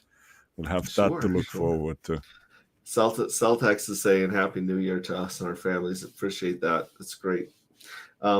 Did you have a goal that we can add to the scavenger hunt? You don't really mean it. You're the best. Anytime I see you, I what? No. Well, I'm sorry. I was talking. What did you say? I missed the joke there. No, I just said that he doesn't really mean it. He's too late with the Happy New Year's. Well, he would have said it a week ago if he really meant it. He's actually referring to 2024. He knows that this is going to be a rough year, economically speaking. So he's probably referring to 2024. He's getting a head start. It's probably because we're going to have to wait the whole fucking year for Pulse Chain to launch. It doesn't matter though. I know it doesn't, but it doesn't make the pill any more less I disgusting mean, to swallow. you could be my chair. The pain of being sat on every day is even worse. 4 more weeks till I get a new chair. So I was asking you, Finbear, do you got a goal that we can add to the scavenger hunt list? Any goal at all? A goal? Yeah. Oh man, You got a personal goal? First I thought you were asking for gold, and I was like, dude, that's you came gold? to the right. You came Nigerian to the right print shit guy, right man. there. It's not finished. I got a fuck ton. You don't know how much it really calms down everybody in a poorhouse to have a couple of 100 kilos of gold laying That's around. Right. So, But so that's how is it'd be the so ass much heat. That's where you store your gold, is in the ass heat. Yeah, the ass heat that is backed by gold. That's the ass heat token is backed by gold. We're already getting the tokenomics fleshed out in live. See, it's stored in the gold. That's where the heat goes into bullion. Uncle Will is looking to trade in his girlfriend. That stores his safe USD in his beard. Yeah, because gold can absorb huge amounts of ass heat before it comes red glowing and too hot. Well, that's how you turn gold into diamonds, right? Is by ass heat. That's how the Egyptians did it. That's right. That's exactly how they did it. Plenty of weirdos on the internet would love to be your chair. Well, I mean, I'll turn chaironlyfans.com. I got to buy that one now. Do lots of people ask for your gold, Finbear? No, they don't. See, that's why I was so intrigued. The brain is always drawn to stuff that doesn't happen often. So if you get something like dudes asking for gold all of a sudden, that's like no, but like little unusual no Swizzle stuff. or no Elite Hexer. Ask if you for more take ass heat, you information. become the ass of the joke. It's trustless ass. Cheek heat chat. Can I stake ass heat for trustless yield through hashtag hard questions? Well, we're still spitballing it, guys. I like the idea of ass heat token. It's got a lot of legs because I don't know about that. It may have a lot of tush, but I don't know about a lot of legs. All right. So do you have a goal for the new year, or what's that? So this ass heat works for 50% of 100% of the people. Okay. So everybody's flip side is good for the ass heat token, and it's completely oblivious to the front side. So it doesn't matter what you hang there or whatever you cut off from the front side, because all the heat comes from your ass anyways. Everybody knows that. Taint if you do, taint if you don't. I like that the ticker symbol is heart. So when you put the $ in front of it, it's shart. Clever. Shop smart. Shop shart smart. Gas heat token might do better with a potential stove ban. No. See, gas heat, stupid. the gas or the derivative of ass heat. So if you stake ass heat, you get gas heat. And it runs on POT, which is proof of taint. Proof of taint. That's good. I like to keep it classy here in the Hexagon chat. I don't have any goals that we could add on the list. Like, but you do have gold, just not goals. Yeah, but I don't want to tell about my goals. I just told about my gold, but we'll keep my goals a secret. That's right. I do have a channel. I think I have 246 subscribers, and I'm hoping not to go down any. Your goal is just to maintain. Yeah, it's just I like to maintain. I'm really heavy into maintaining and not changing stuff a lot. As Qatar says, what a productive stream we've had so far. A whole ecosystem being envisioned. And can we stake for Swamp Butt? I'm saying that's what happens if you ass heat after a shower. Yeah. Or that's something like a truck driver or something. So I'm thinking like a mobile app or something that you could like have your ass heat on the go. You could have like a swamp butt thing. Like if you're that's right. That's swamp butting. Yeah, it's like geocaching, but ass caching. Yeah, crack caching. Yeah. Moon Boys or us is in here. What's up, Moon Boys? And DJ man. Cryptomatic. Where the fuck he's at? Party. No. We got to get him in here. Cryptomatic, don't make me fucking raver you. Well, let me send him a fucking link to your. Sending it to your Twitter, sir. It's beautiful. So Finbear, what is it like in Finland when you talk about crypto with your neighbors or friends or onboard? Are you like us? Dude, you just talk about it everywhere you go? No, his voice is not so deep. When he really talks to people secret about crypto, the voice is not so deep. Everyone else, no, it's way higher. Yeah. No, you and Hobble Dog, man. I don't talk to strangers about crypto. Don't talk to strangers about golden assets. Yeah. They look at you funny. Like sometimes the thing comes up, like people ask, like, what do you do? And I'm like, nothing. Well, I stream every now and then. I have a YouTube channel, and then they're like, oh man, I don't know what they speak amongst themselves, like the regular people.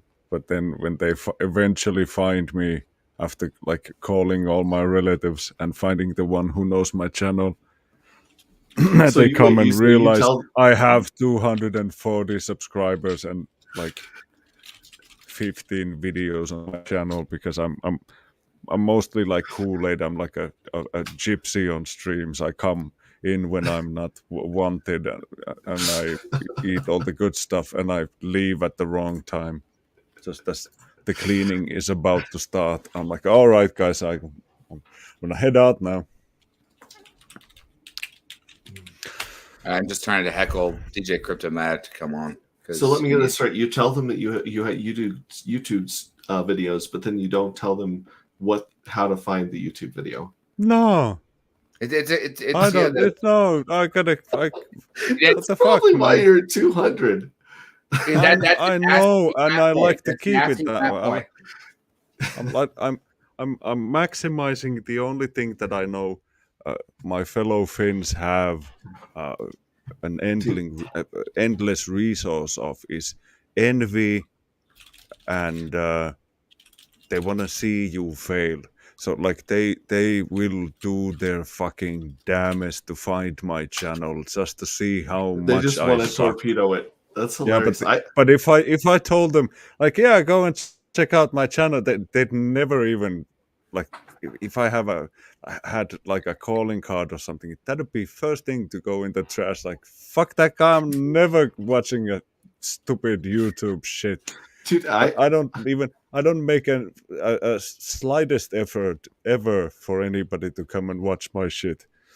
So I know that if they come, they're gonna have to suffer through a lot anyways. So I'd much rather have like the people who have a bit of composure.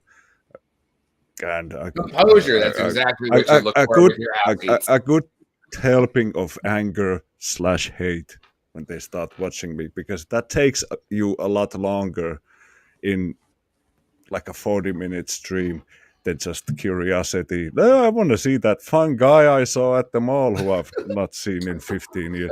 Is that your porn name, Fun Bear? So instead of being Finn Bear, like when you decide to go full ass, you're Fun Bear? No, I'm not. I'm more anonymous than that. He doesn't link it to him, dude. Well, I mean, if you're sitting in that, nobody knows what I look like. Nipples down. I'm completely like I'm like Yeti. Well, I mean, I thought you were going to say nipples then, because he has nipples up. Yeah, I was going to say that was it. Yeah, from the nipples down is your other channel. Yeah, that's right. From the nipples. That's Fun Bear After Dark. Fun Bear After Dark. I'm the opposite. Everyone who walks in my house, my kids' friends, the first thing I do is I grab their phone. I'm like, you're going to subscribe to my channel, right? When we go out to eat, before I sign the check and give them the tip, I'm like, hey, let me ask you a question.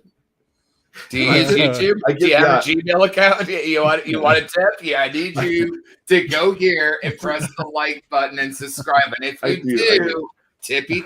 Yeah, your tip is largely going to be, determined by whether you and the kitchen staff subscribe to my YouTube. That's where this is hinging. So I like OnlyFans. The OnlyFans. That's where I demonstrate my favorite sex position. Is that where you get fin and fit? Isn't your only sex position? Yeah. It's the Finnish 69. Yeah. Is that where they get 96, but they have large beards? No, come on, man! I'm telling it. So you can do it either shaved or unshaved, but there's a lot of like single guys in Finland who live in like villages that the women, as soon as they turn even close to 17, they're fucking they're in schools or something in bigger cities, which often leaves the guys living with their parents in these big freaking empty country houses. So you have to come up with intuitive ways to jerk off because there's no ladies around. So there's this one village in Pajala, which is really high up north in Finland, and there's like fucking 5 ladies in the entire village. So their favorite sex position is the Pajala 69, where you shave your left elbow and you lick your left elbow while you're jerking off.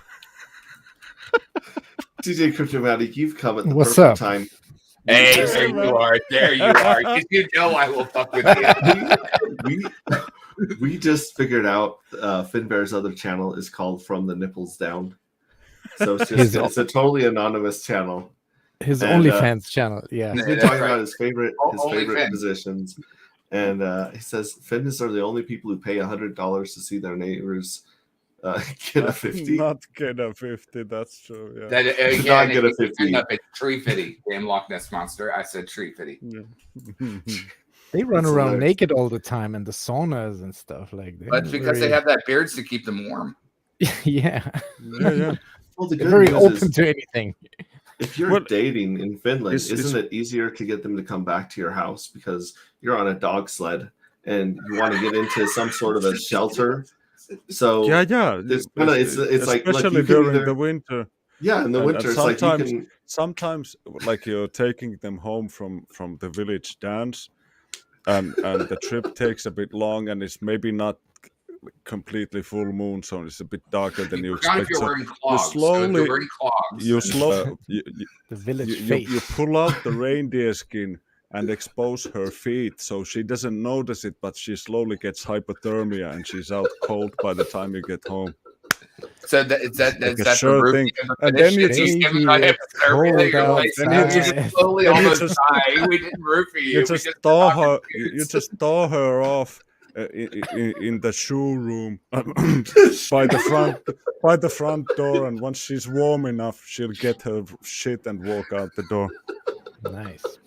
Fucking Rick Finbear on, it's all down fucking hill from there. That's why it's nipples down. It's all downhill. The scroll says, "I'm so glad I tuned in for highbrow deep crypto analysis." Oh man, is that what you tuned in for? Sandy Beach says, man. "We want to be warm." Yes. Sounds like a dreadful place. No, but so what's your shirt there? No Nintendo? It's my Nintendo shirt. Yeah, no Nintendo. And I was like, is that a Neo shirt? Oh no, it's not. It's no Nintendo. I was like, Neo-Tendo. It's like next to ant shares. Does no Nintendo mean I don't understand? Yes. I think so. Yeah. I don't know. I think it does. I think it does. Elliot agrees. This is a very educational stream. I mean, Finbear is the leader of once it comes to downhill from there. Tips and tricks on how to live above the Arctic Circle. That's right. Finbear is the Papa B of the fucking Scandinavian lands. So after you get that, it's just down fucking. No, I try to keep it not like a bit more highbrow. No, you tried to keep it assy classy, is what you meant to say. Moon Voice Rest says, "Don't come to Finland. You are warned." And we are learning. Of course, you guys can come. If you are warm. That's why he was saying, you know, Of when you course got to you like guys cold do that. roofie someone, you just take off their shoes and then somehow they pass out in your bobsled of. No, dudes, we could have a killer get together somewhere up in Lapland. They're pretty short on tourists, but they have like huge facilities up there. They're But if you like fucking Dahmer party crying for people big. that eat great meals, then No, come we to could where the go north like is. we could go like driving snowmobiles and snowboarding and stuff. If You guys have pay mobiles out there? I thought you guys only had dude, dogs. we got everything. We could, I could get somebody to get. You could stab a reindeer, KryptoKoolaid, man. How much does it cost to go stab a reindeer? How much is that? I don't know. excursion? Depends I'm if you have a sure I red can. nose. Those are the premiums right there. I don't, that's racist, man. You know, we could paint it on. But you know, So then it's okay if you just paint a red nose on a reindeer. they're all red on the inside. But you can see the northern lights. You can see Aurora Borealis up there, right? Correct. Yeah, quite often. Yeah. That's because they eat acid and all the rest of that. It's really not the Aurora Borealis. Is they took It's too much like- DMT. it's and you're just the lights someone's got a just glimpse the- and they're waving it in front of you. Yeah, Like, it's look, freaking, it's the lights from the skating rink that's just reflecting on a cloud. From the skating rink. Kool-Aid, Skating rinks is where you got those juicy break beats back in the day in the early 90s. You know what I mean, old Gabber over there. I know, right? Hexray, you always have this picture of the notorious B.I.G. behind you there. What is the story with that? He's my spirit animal. You know, a lot of people say you're they not supposed to say you're not they supposed relate to to say a horse spirit or animal anymore. you know, but yeah, when I listen racist. to Notorious B.I.G., I'm like, that's my man. He's awesome. Wow. Sandy Beach says she's been to Iceland. It's beautiful, and then people are warning Kool-Aid. Oh, Iceland there's is a way panther more stalking you beautiful in than your Finland. apartment. Yeah, no, I've got my Panthers. They're always running around. Finland always seemed like a place where the Illuminati would go meet to be left alone. Is that true? Is that why they have the large facilities yeah, up you there? you could. I thought that's Canada. No, the Illuminati. Canada is where they're from. It's called the finish. You could hunt for people for hundreds of square kilometers somewhere up in Lapland, and nobody. And you still would not there. see a damn person. Yeah, That's there why would it's be called the bear nobody market to out help. there for the fin bear. Yeah. And you ain't see a damn person. No, Maybe a bear. I'm thinking of buying a lot of land from over there. I mean, isn't that all that they have is just land, not people? Yeah. But the land is really cheap. And No, because there's no people there to and I live on the want to land. have. Of course it is. No, I don't mind. I don't want to wrestle anybody out from over there. I'll buy a fuck ton of land and I don't know, keep cows or whatever. People away from it. That's usually what people do. Once you get like big tracts of land, you want to keep all the berry pickers out. So maybe so I'll you put use a garden fence cows? around it. Get all of the berry pickers out. Dude, there's so many Is that- freaking millions of tons of berries and mushrooms that grow over here that just rot in the forest because nobody's bothered to go and pick it. It's true. So, There's blueberries everywhere. They fly people from Thailand and they pick their fucking small asses out over here fighting fucking bears and all sorts of crazy guys over there in the But wilderness. only a small ass, not a heated ass? I don't know about, like, they could probably swamp ass the fuck out of their trip if they really planned around it.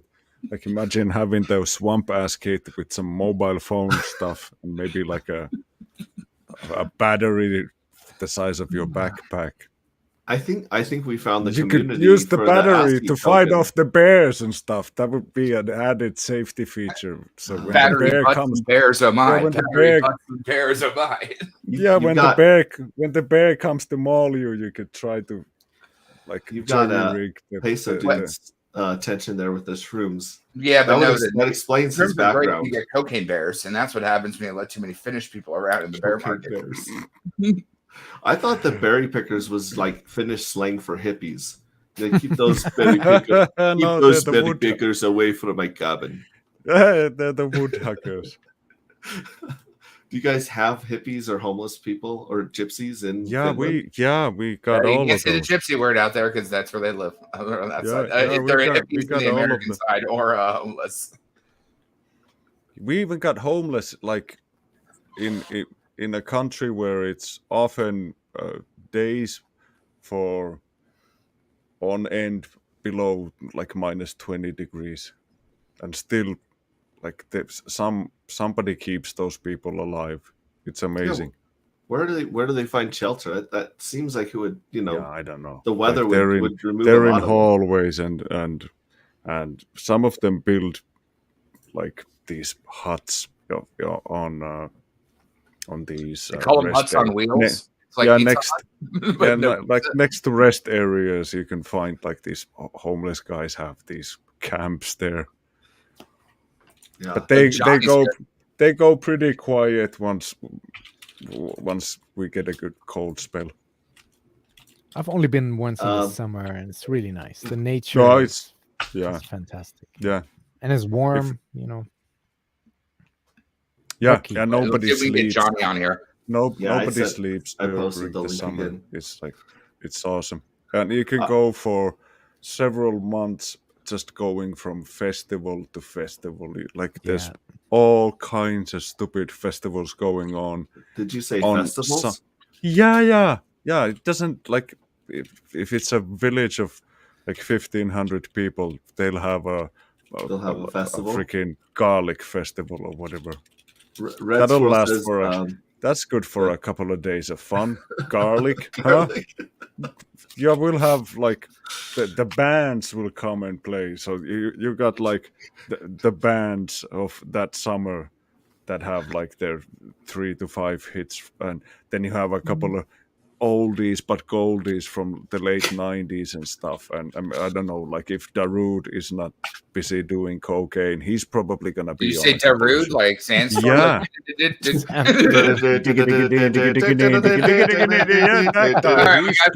got copyright struck. That was my first copyright struck. Way to go! Oh, nice. Boom. Well, I don't think they can play that like fucking bad ad lib.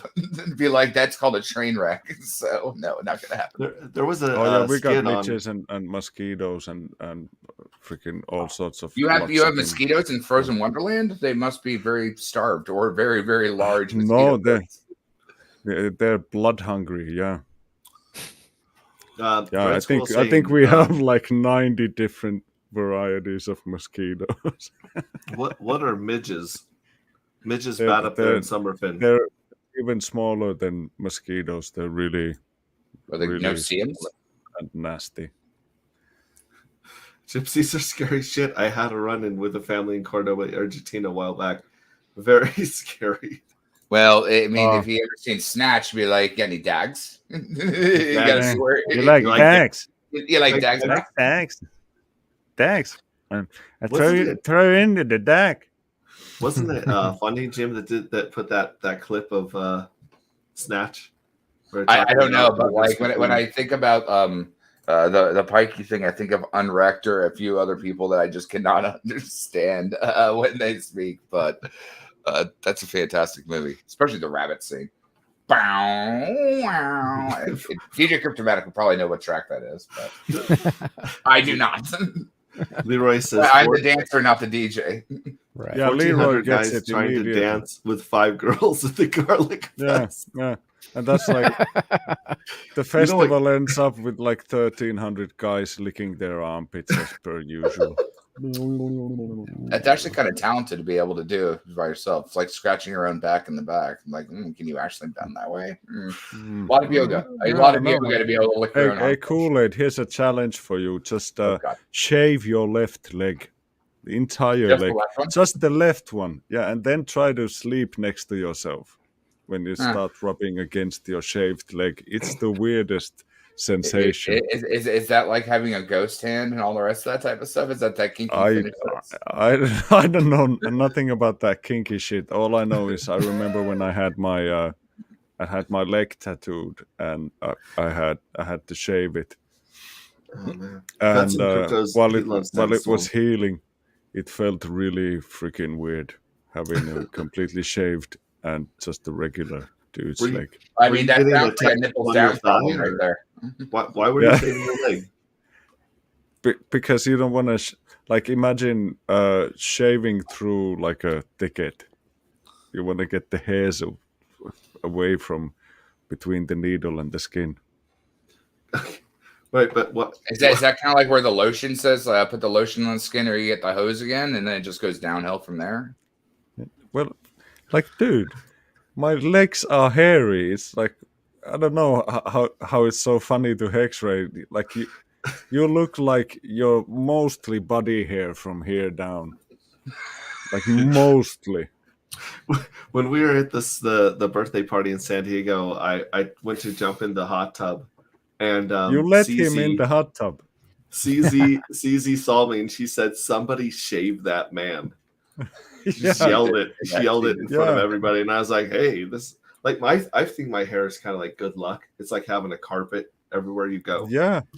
But imagine like tattooing something and not shaving that shit off first. It's so is that where a guessing game. Gold is they actually shave themselves and then put it into a little thing and they compress it down under the rainbow, and that's how it actually compresses into gold.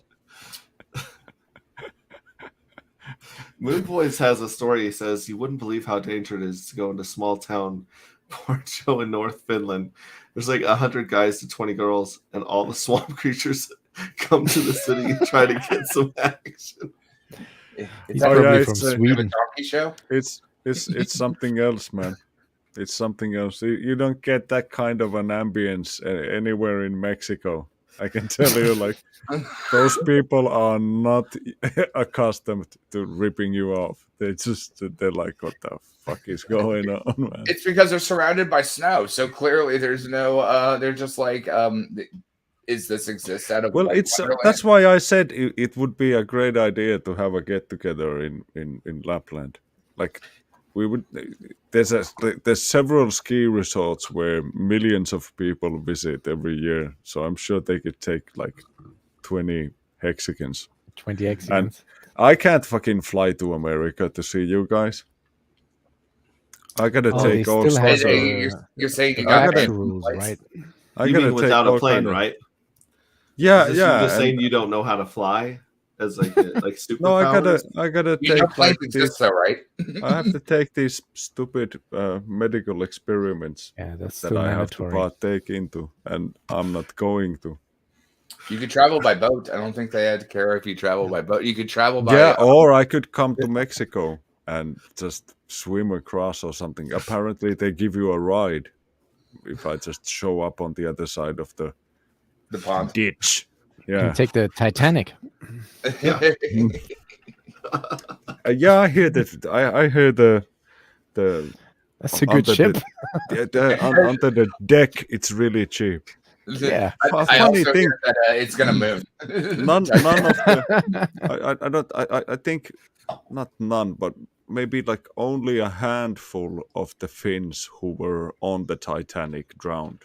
Well, it's because they didn't. Even though all of the cabins that housed Finnish people were under the main deck, so all of the cabins were like under the water. Did you say level. Main decks? Where we went from ass heat to main decks.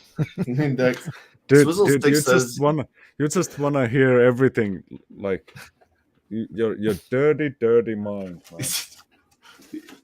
I mean, technically, ass heat would be what the FTX logo is on the Miami Heat's fucking advertising side, right? That'd be those guys in the boiler room, Kool-Aid in the tank, would have made a killing with that fucking butt sweat.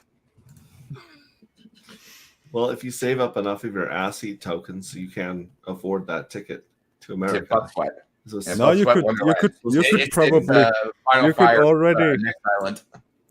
could ass heat your way across Europe to France already, just by taking short train trips, and then I was about to say they call ass heating out there, don't they? Ass heating locally in small and cheap,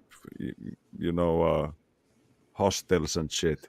Or camping and ass heat your way. But are they hostile to ass heat when you go to a hostel? That's like some assception right there, isn't it?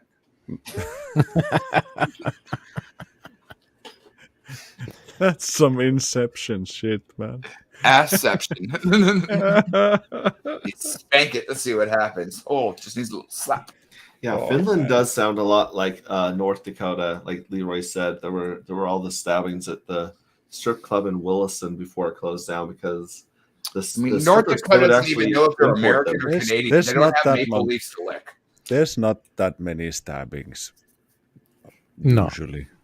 Now, the crime rate is low, I think. Yeah, like the regular crime There's nobody that lives there. They're in the middle of nowhere, and they could die by cocaine bears. You could see the northern lights from where we were in North Dakota in the winter. Yeah, but would it be? It would be southern lights if you're in North Dakota. It wasn't that far north, and yeah, backwater in North. Yeah, you'll see like there's been northern lights strong enough that southern lights when you're North Bend Bear. You got to get it right. They've been seen in New Mexico at times. Yeah, northern lights have been so like they've been across the entire globe. But what like if you went to South Mexico? Would it be or south something. or north? What? South Mexico instead of New Mexico. Would it be south or north of the Northern Lights? You have to get your perspective on that correct. Yeah. South Mexico would be Brazil. Yeah, and I was talking about New Mexico, which isn't it like southern? Yeah, New Mexico is below Arizona. Yeah, above Texas. Are you saying that given the other perspective, Arizona, by the way, or to the right? They still have chain gangs in Arizona. Yeah, but they make a good song though. Yeah, Sam Cooke. They're really good singers. Don't you know? Sam Cooke. There's a band from Scotland that's been singing Sam Cooke and oldies, and they sound amazing. Someone was sharing it on YouTube the other day. I want to know what the name of it was. If I find it, I'll tweet it out. Cryptomatic may know this. There's a band that does modern renditions of old timey songs. I saw them in Austin. I can't remember what it's called, but actually it's fantastic. A cover band. Well, yeah, but they take like old timey songs and they do it with a modern funky swagger. Yeah. Shit, I'm gonna have to try to remember what it is. I don't know. Have you heard this? There's this Swedish band that makes these elevator songs of all metal classics. Don't you dancing queen me, sir? Don't worry. Don't you do it? Don't you do it? No, the band is called. The band is called Hell Songs. Hell Songs. Hell Songs. It's pretty good. They do like these really slow versions of Paranoid, and I think they did a version of Slayer's Angel of Death. It's really how do you easy spell listening. Hell Songs? Because there's a Christian. HELLSO. Oh, Hell Songs. Hell Songs. Oh, because there's one called Hill Songs, HIL, and that is a very Christian, very different vibe. But it does sound a lot like elevator music. So that's what I thought. Yeah. Kenny G. The prettiest one. Oh yeah, they did. They also had a version on The Trooper, which was pretty freaking awesome. Are there trees in Finland? Has Finland got a lot of woods, a lot of forests in it? Oh yeah. They have a lot of wood when you go south of the nipple. Yeah. South of like the nipple, Christmas tree mostly material. trees. No, but it's pretty big. Well, they call them Yule trees out there, don't you? You savage. pretty big down south. But when you go like really high up north, there's some areas that are too high for anything to grow. What's the PNW? Pacific Northwest. There we go. Well, you're close to there. You live in Utah, but I mean, like you're surrounded by salt with a dead lake. So maybe you don't realize what happens outside of lake and salt. We went to a spa last week. Texas Chick and I for the steam room and some massages, and the woman running them was very, very. Were you next to each other? No. I'm going to supersede this conversation. So, Hexray decided to trump. I have questions. I'm buying a ticket to your party. So I go have to do this party, and he's like, all right, all you all are checking in to go into this event. X-Ray Chick and I are going to go get a massage. We'll catch you later. And like, yeah, him and X-Ray Chick just ran off to go get a massage. And me and Casey are like, all right, we're going into the event that you bought me tickets for to catfish me to come to the party. I'm like, no, we're going to get a massage. Enjoy the line. Bye-bye. The trick about the massage. So I take a nap 2 or 3 times a day. That's the best part about being, retired. Is just you get to take a nap whenever you want. When you're on the road, you're not always close to your motel room or your RV. So if you just go get a massage, you lay face down on the table and you just pass out. And that's where you get your nap time in. So is it face down, ass up? That's the way we like the RV.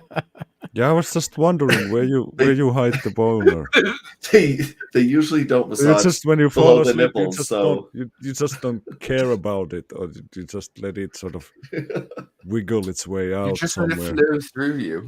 Because I know you can't hide it between your thighs, because sometimes they touch your legs, and then you're like, oh my god. Now only if one of your legs are shaved, and that's when they touch the leg that isn't shaven. Finbear, we already established it's only shave one leg. Hey, dude, you need to shave. Cheese? You need to. Oh, he's one of those elevator music guys. Okay. You need to shave. You need to shave one of your legs, and then, like, if it's your right leg, shave it promptly up to your bikini line, and then leave everything as it is, and then shave your left arm completely. I feel like you're trying to do shaving Twister right now, and I don't know if I put my red hand on the dot or my green hand on or my green leg on the other dot. So going back to this story, we went to this place and they were talking to this lady. This lady makes her own salves and like lotions and stuff for health or for sore muscles. And one of them has a whole bunch of tree sap in it, right? Yeah. And so she gets this one tree sap. And she says completely straight, completely seriously, she says, the sap works with our body so well because we came from trees. And then she keeps talking. What the fuck? And my wife turns and kind of gives me a look like, did she just say that we came from trees? And I was like, that's exactly what she just said. And that sounds sciencey. I was like, very highbrow stuff went over my head. I mean, it came from what? Clearly it's flat.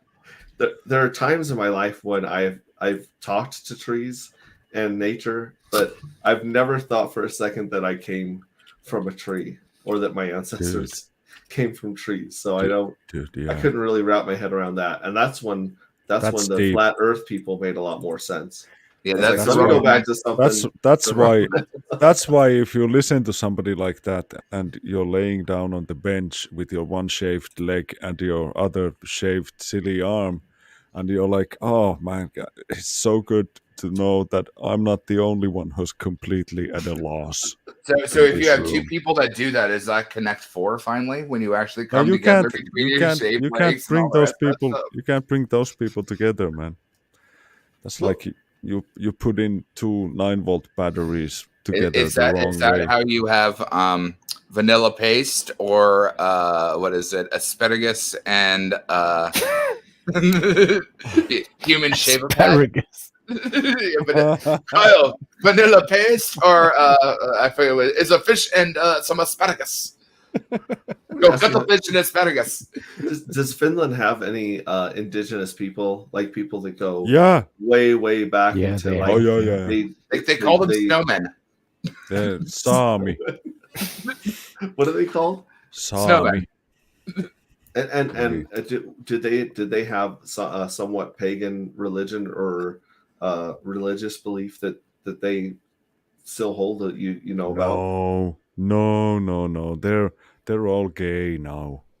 They're all gay. Yeah, they're all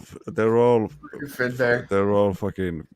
They all swallowed the agenda. They're all vaccinated. They're all LGBTQ. That thing is gonna sort itself out. 20 years or something. I don't know why you don't get Finbear on the morning show with you, Cryptomatic. It literally would be the completely solid. But we've got Tom Gillespie on this Thursday, so that's interesting. Wait, he's coming on this Thursday. give Tom my regards. Like I love the freaking documentary. I was just watching it today. Were you on the chat on Cory Costa's stream when he was on? Yeah, I was. Yeah. I was raving about and someone put in there, doesn't anyone get that he's just playing a character? No.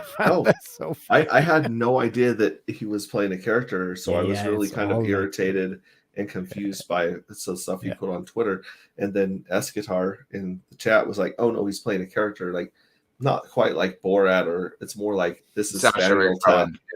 Yeah, it's more like this is Spinal Tap kind of a documentary, right? Yeah, but I mean, Sacha Baron Cohen is a little more subtle. No, it's done very well. Like everybody, so many insider jokes. If you are, and everybody who opposes Hex, end up looking like a complete fucking moron. Like they have no legs to stand on. First, somebody can be raving about.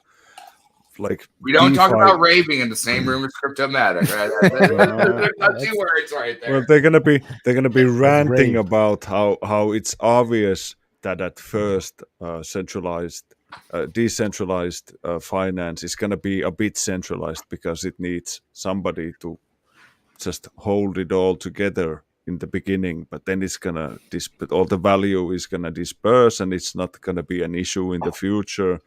They said this about any project that Gillespie brought to when it came to Hex. I don't know, the OA owns so much. I don't know.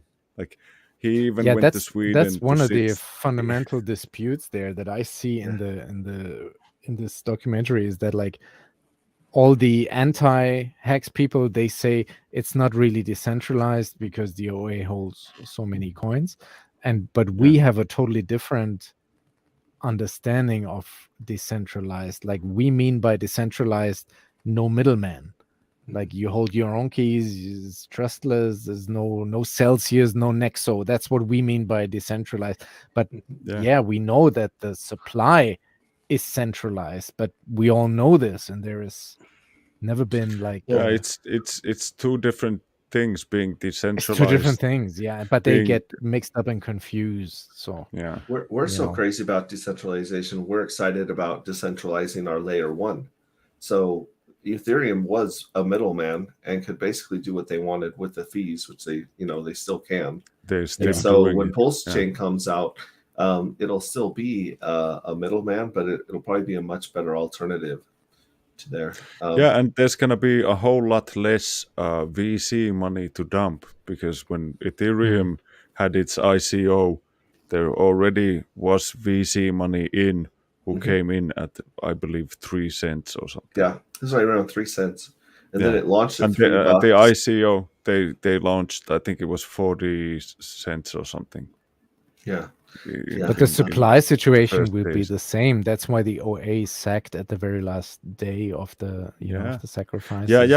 But still they always hold the largest piece. There isn't a group of people who hold a huge bag, which is like way small, like under the value that the sacrifice set got. That's what I mean. So I the way I think about it, to me, there's even less sell pressure than what there was in Ethereum when it came out. So I don't think we're gonna go down 80%.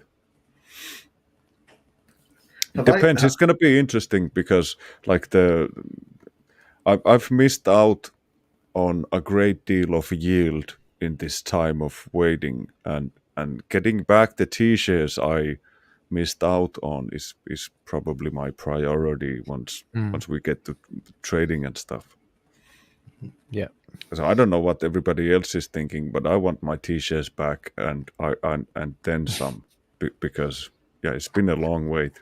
Yeah. Well, and if Hex launches lower on Pulse Chain, then you can go buy the T-shares on sale before people realize the power. Shut up, man! Shut up! Finn Bear's making his play. Forget. Finbear's got to make a little bit more money on. He's got to go back to Fins only, and get some only Fins. Start making some money. Escatar spoiled this. He says the scene with him yelling at RH in the castle, happy in stitches. Yeah, That's it's that's what he was trying to hilarious. hold for me. I watched the first episode before I came on here with Kool-Aid, and I'm looking forward to watching the rest of it. Yeah. Moon Boys, what are you guys talking about? It's the Tom Peter Gillespie. If you go to join studios, is that it? I think it's bitjoinery.com, or you check on the pulsetube.com. They have a direct link on the main page. Yeah, and then there's a documentary called Hexicans, the time value of money. Time value of money, yes. 1337. So we came from trees. Ponder that the next time you have morning wood. That checks out. Man. That's all. Oh, that's all scientific and true. Shout out to Torin. Hey. Yeah. Hey, man. Definitely an OnlyFans. Have I asked you for what if it's just me? Like how horrible that would be, a niche channel. Just you. Yeah. And in different costumes. And then we would have a really long discussion with the missus if I ever lost my only subscriber. I'd be like, Crypto Heartbeat lady. was talking about this once on his show. It was so funny, like because they said, "What about your OnlyFans?" And then he's like, "Yeah, my OnlyFans." And he has elderly women watching him, and then they want him to do housework. Yeah, they're like, do the dishes. I want to see you. I want to see you fold some laundry, man. Yeah, fold the laundry. Exactly. Fold some laundry, and let's talk about just your underwear. Last week's games, please. I did a stream once where I was unbuttoning my shirt with every subscriber. That's the one where I was cooking in the kitchen, and people started saying, "If I get subscribers, will you please put more clothes on?" So they were actually bribing me that to sounds put more like an clothes awesome on. idea. I could do a live stream where I read out loud the subscribers' lists of all the faults that their car has when they have their annual checkup. We could have like easy listening music in the background, and then I could read like it has too much give in the universal joint, and the covering rubbers need to be changed. So I'm trying to get Master Hex to come in on his phone. You need to share, but you need to change the brake pads from the front and the back. $800. That'll be $800. That'll be. We have Andy. Andy is writing us from California.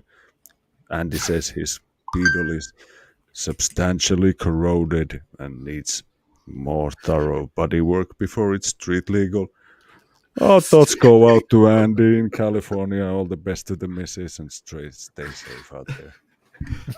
DJ Cryptomatic, have I gotten a goal from you yet for my crypto scavenger hunt? I couldn't get one from Finbear.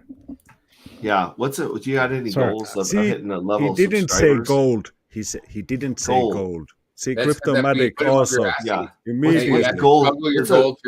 What's a short-term goal you're working on, Cryptomatic, that we can help you with?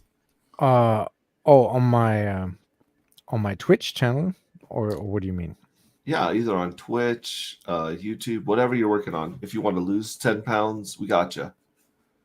What's your short-term goal you're working on right now? Send us 10 I don't pounds. think I understand the question. So are you trying to reach a certain milestone in your subscribers or Twitch followers or anything like that? Yeah. I don't know. I mean, I had 3,500 on Twitter, and then they nuked my Twitter because of the.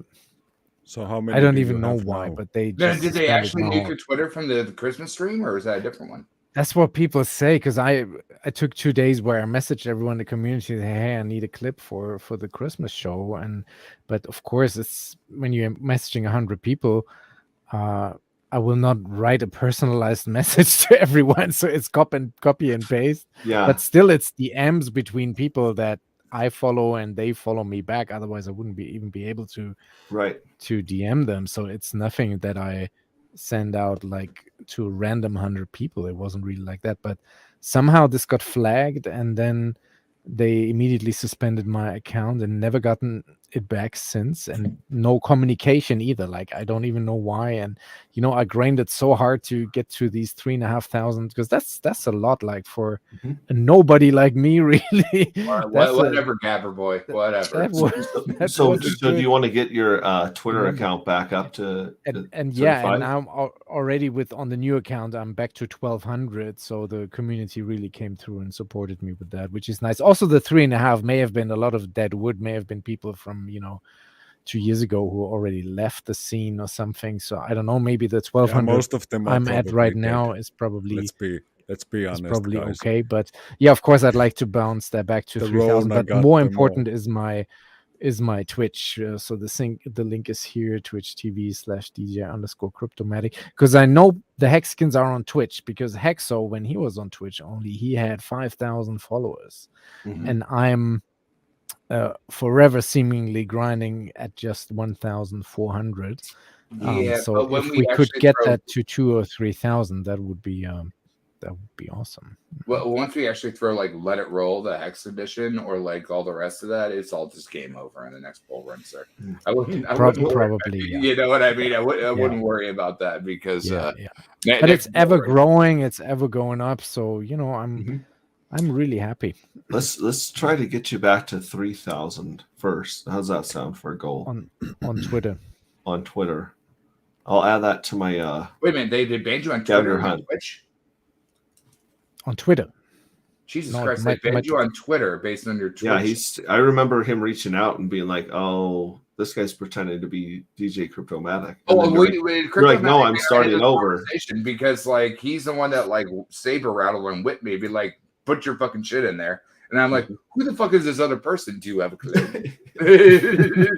What's the first 5 things you do when Pulse Chain launches? Don't do nothing. Don't do nothing. Don't do nothing. Don't do nothing. Same. Yeah, that's gonna be the hardest.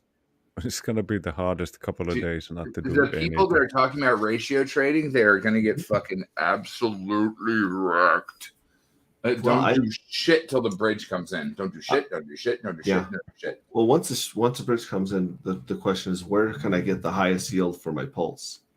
I would not do absolutely anything, because you waited 2 years for that pulse, and I would let because again, you have to look that the bots are going to be executing on everything, and if you don't know what you are doing, bots are going to be fucking up, or your slippage is going to be crazy. When things launch, I wouldn't do shit for a fucking month. I would sit back and watch and pay attention, and then take notes. Well, take your ass, guys. Right? But listen to hairy nipples here from stories from the hot tub. The dude knows what he's talking about. Hey, the hot tub is a very, very important place. Only the best conversations come from officers. That's the hardest part. Is like you did the good decision earlier when you sacrificed. I try to give it time to mature and like properly present the gifts to you. I mean, I say way back when. Don't go try to get 30% more of the other thing and then switch back. Yeah, but it's going to be interesting, especially with Pulse X, because that, if I remember correctly, had double the amount of people.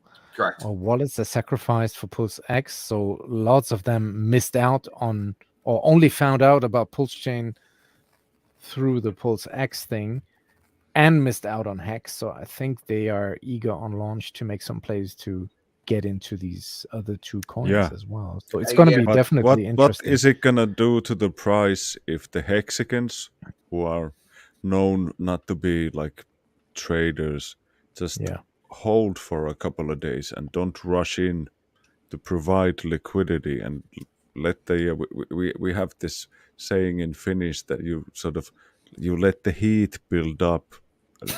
Is that where you get the ass heat from? Not the ass heat, but like you let the heat build your up. dog is in the heat, right? The ass load, the different kind of heat.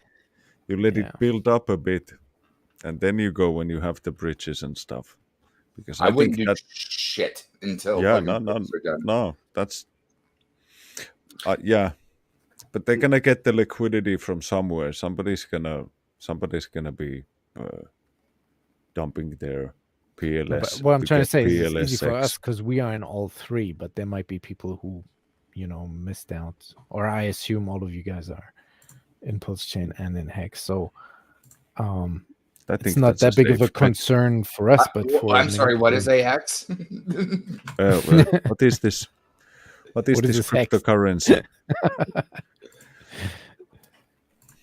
Now the difference is that pre-bridge, you're going to have bots executing, and that will create its own paradigm of up and down and slippage and all the rest of that. And if you accidentally put something in there for even a couple seconds, the whole market may move against you. And if you don't know how to get in, get out, or do anything, it's sorry, not sorry type problems. But like even most people don't understand that impermanent loss, if you're trading against a coin with a stable, is how a whale can cash out for free. The impermanent loss doesn't matter because he's not paying slippage down dump. So that impermanent loss is actually less of a variable because he's being the liquidity as the price is going up, not down. It's the same thing that people, I forget, I was on DS on Friday and someone was complaining about how Hextech was saying that people retired off of Hex and saying people need to sell to maintain to be retired. No, you just put a limit order in above spot. You are actually allowing people to buy from you. Yeah, and it doesn't have a... buy, it has to come from someone. Liquid has the ability to do that. But selling is pressing the sell button. Smart people can either do impermanent loss by doing liquidity providing or put a limit order in above spot. That's how you purchase the bread from the baker. I don't understand why these people don't get this because stupid people. And I think limit orders above spot have an effect where they take the wind out of the sails if the price looks like it's rising and somebody sets a limit order at a certain price, and then you have these 5-minute candles where it just goes sideways when people are picking on that one offer.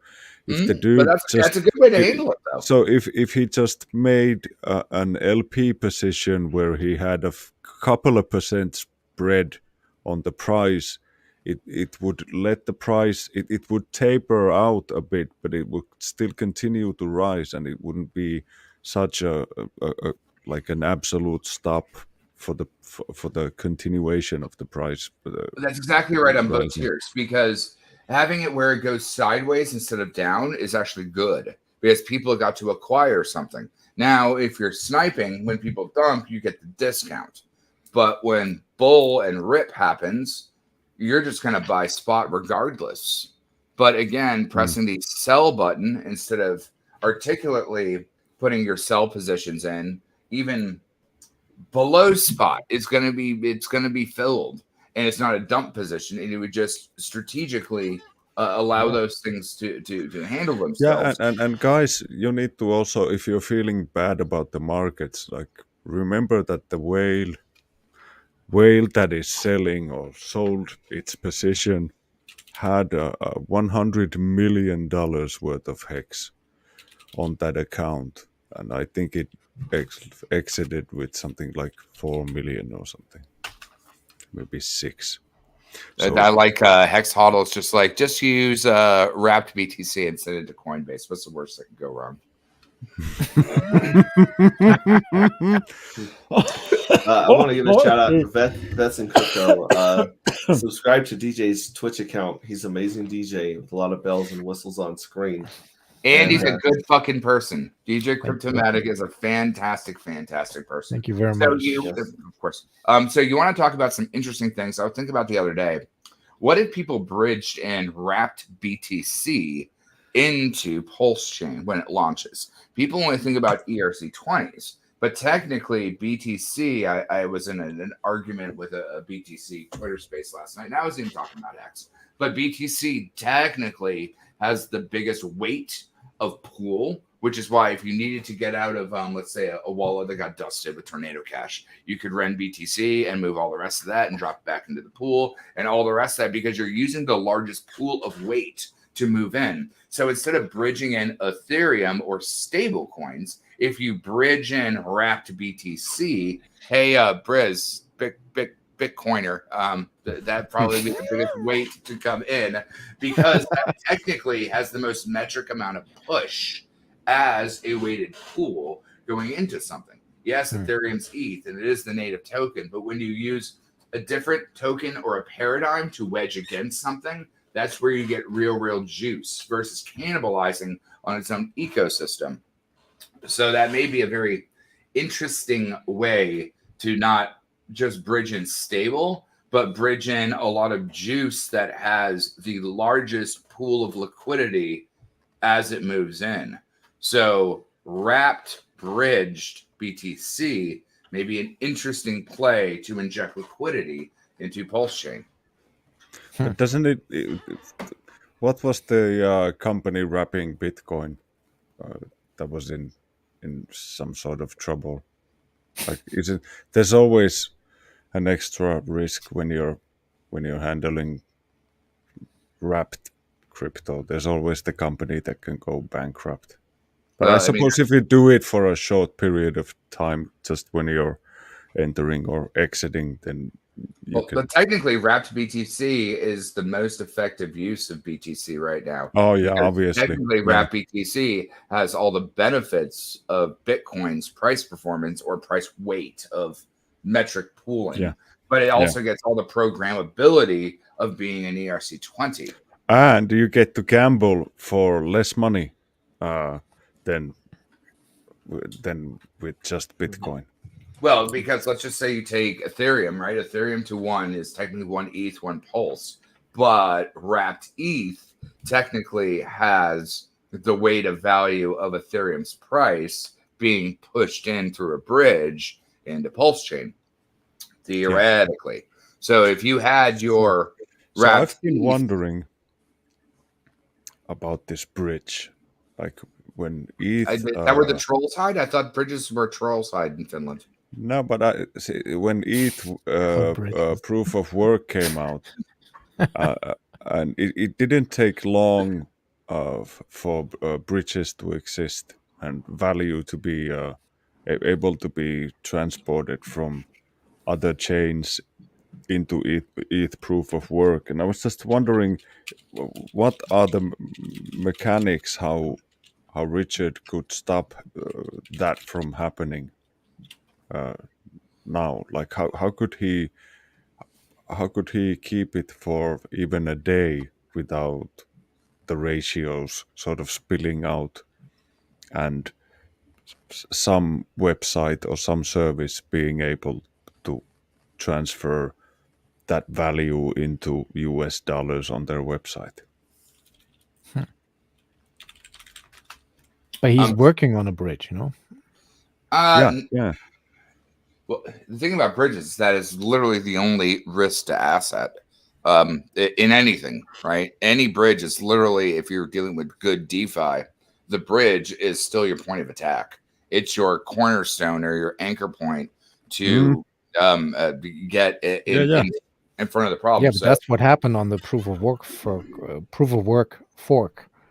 The bridge immediately, the first one that many people were using, that got hacked, and then did it really? I didn't even pay attention. So the but safest play in the first days was to go via centralized exchanges, via Kraken. Yeah. There was that one that started with M. Anyways, like, and then if it comes out, what's to stop Kraken from taking it and selling it on day one on their website? If it comes out, like PLS, you mean? Yeah. So you wouldn't have ratio. You wouldn't have ratio trading. You wouldn't have ratio trading anymore because you could calculate a dollar value for everything. So you wouldn't have 1 pulse to 3 pulse X or whatever. Those both of them would have a dollar price because there's an exchange selling the token for some dollar amount. But that's also how to be the first into an LP position is how you get those crazy shooting stars, is to be the first to set the price. And then from there, someone fat fingers because they don't know what they're doing. And then they pay for all the rest of that. The same thing with Ether Delta back in the day. You accidentally put your, dude, that was so bad. Dude, I was an admin on Fork Delta from Fork Delta was the other one. I think the month 2 when it came out. I was a customer from day one, and I was so intrigued with like the entire decentralized finance thing. It was That interesting. that was the closest thing that I could think of how I could get involved. So I sort of pushed myself to the guy who runs the exchange, and I was like, dude, you're over here by yourself all the time. It's just you. Just let me help you out, man. Just give me the hammer and I'll start busting heads. And I was an admin on that. I'm still an admin on freaking Fork Delta chat. But when Are you you really? log on, Jesus yeah. Christ. But when you log on, you get a notice that it's about time you withdraw your shit, and you're not gonna be able to do any new trades, but you can withdraw all your funds. We're closing that shit down because it's just costing everybody money. But that begs another question. Do you guys think that Pulse Chain will be gate kept in a similar fashion than Hex was? Or will the I don't think so. exchanges be more open? I think there's too many people that have metric weight and value that are invested that aren't even saying anything, that are going to try to pump their own bags. Because at the end of the day, those influencers or air quote people already realize what a layer 1 or a layer 2 will do, right? If you look at Solana, anything else, we already know where the price performance of something like that has happened. Yeah. And at the end of the day, people just bitch about the whole Richard Hart shit just because they're bitching about the man, not the message. And theoretically, if everything is being done well on how they're handling the upgrade and advancements on all the rest of that, it'll supersede a Solana. It'll supersede fucking Matic or any of the rest of that type of stuff. Because it's upgraded code and utility that can theoretically bridge forward. Regardless if you don't like Hex or Richard Hart, if you look at what these principles are that are being built on this particular fork, it's very interesting regardless. I mean, fuck, even Ben came back around.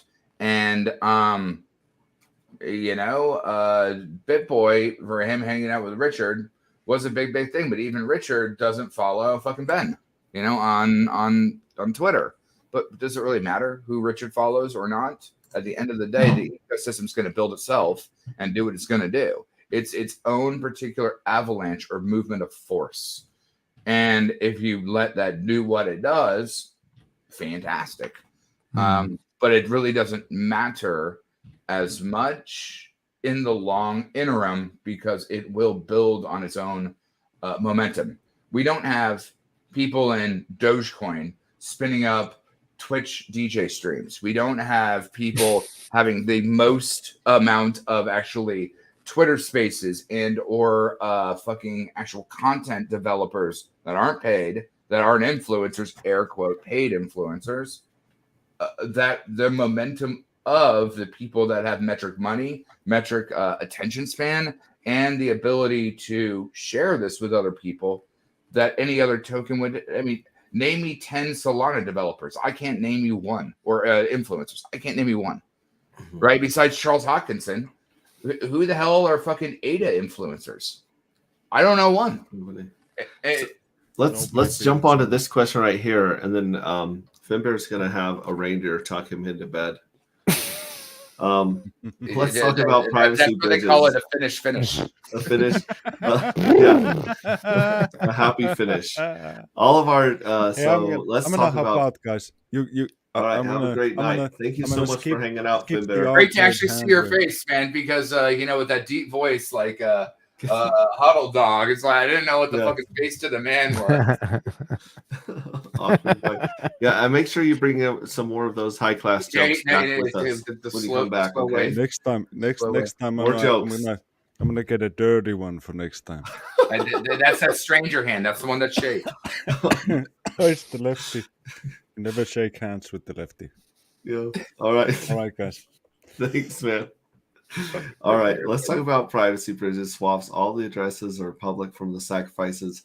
Maybe step 1, swap your token to regain on-chain privacy. What do you think about that? 100%. And the first thing that you should always do is after all these sacks, all these things are done, you should move everything to a new wallet. And that new wallet will 1000% should be a hardware wallet. At that point, because a lot of us that were in before, we did all the things on the same account. Maybe we didn't have a Trezor or a Ledger or all the rest of that you're doing. The first thing that you should do is move all of your assets into a fresh hardware wallet and in multiple different accounts. So each wallet off of your Trezor or your Ledger into multiple different wallets, just like the daughter addresses or anything like that. That way, if something theoretically could happen, it only takes one snippet of your fucking snack, right? You want to protect all the different pieces of your food. That way, if someone attacks one piece of your snack address, you're good. And then after that, take each wallet and treat it like you would a waterfall system. One wallet does this, one wallet does that, and you have the affordability to do that, which is a better situational analysis than trying to trade pre-bridge, which is ludicrous because those people are trying to trade pre-bridge probably also don't have a hardware wallet they're doing it on, probably are also degenning on their phone or all the rest of those silly damn things. So the first thing that you should do is set up your OPSEC and set up your fundamental utility. That way you can be God whale in 6 years because you did something and did nothing for 6 whole years. Good for you. But you win that way regardless of playing the games. All right, I'm gonna DJ for just a second here. We're gonna do our awkward wave goodbye to the audience. They have thank you so much, DJ Cryptomatic and Finbear, for showing up at 4, 5, 6 in the morning your time. Yes. And partying with us. It's so good to hang out. The best. Of course, KryptoKoolaid. If someone's not here, he'll round them up. I'll just set my chair in there. And my chair. Oh my gosh! Check this out. Oh my God! Got the fam rolling through. Boom! We are. I didn't think we would spot an Alan Fitzman, but we did. And look, he's throwing some stuff. So. Yeah. Thanks for having us on. Thanks for streaming, Hexray. Thanks for streaming all the time. Thanks for coming on and for giving us a goal to add you to that sweet scavenger hunt. Remember, when Pulse Chain comes out, I'm going to chop this raccoon off my face, or at least trim it down to something. Off with the beard. People keep coming up to me and giving me change on this week, so I need to. I'm not surprised. I don't know what to do. All right, so here's the awkward wave goodbye. I just want you guys to wave as awkwardly as you can to the camera and the audience. Until next time, Visionaires, we love you. We're going to be spitting game theory and making jokes about ass token because that's what we do here, man. Awesome. Thanks, everyone. Love you.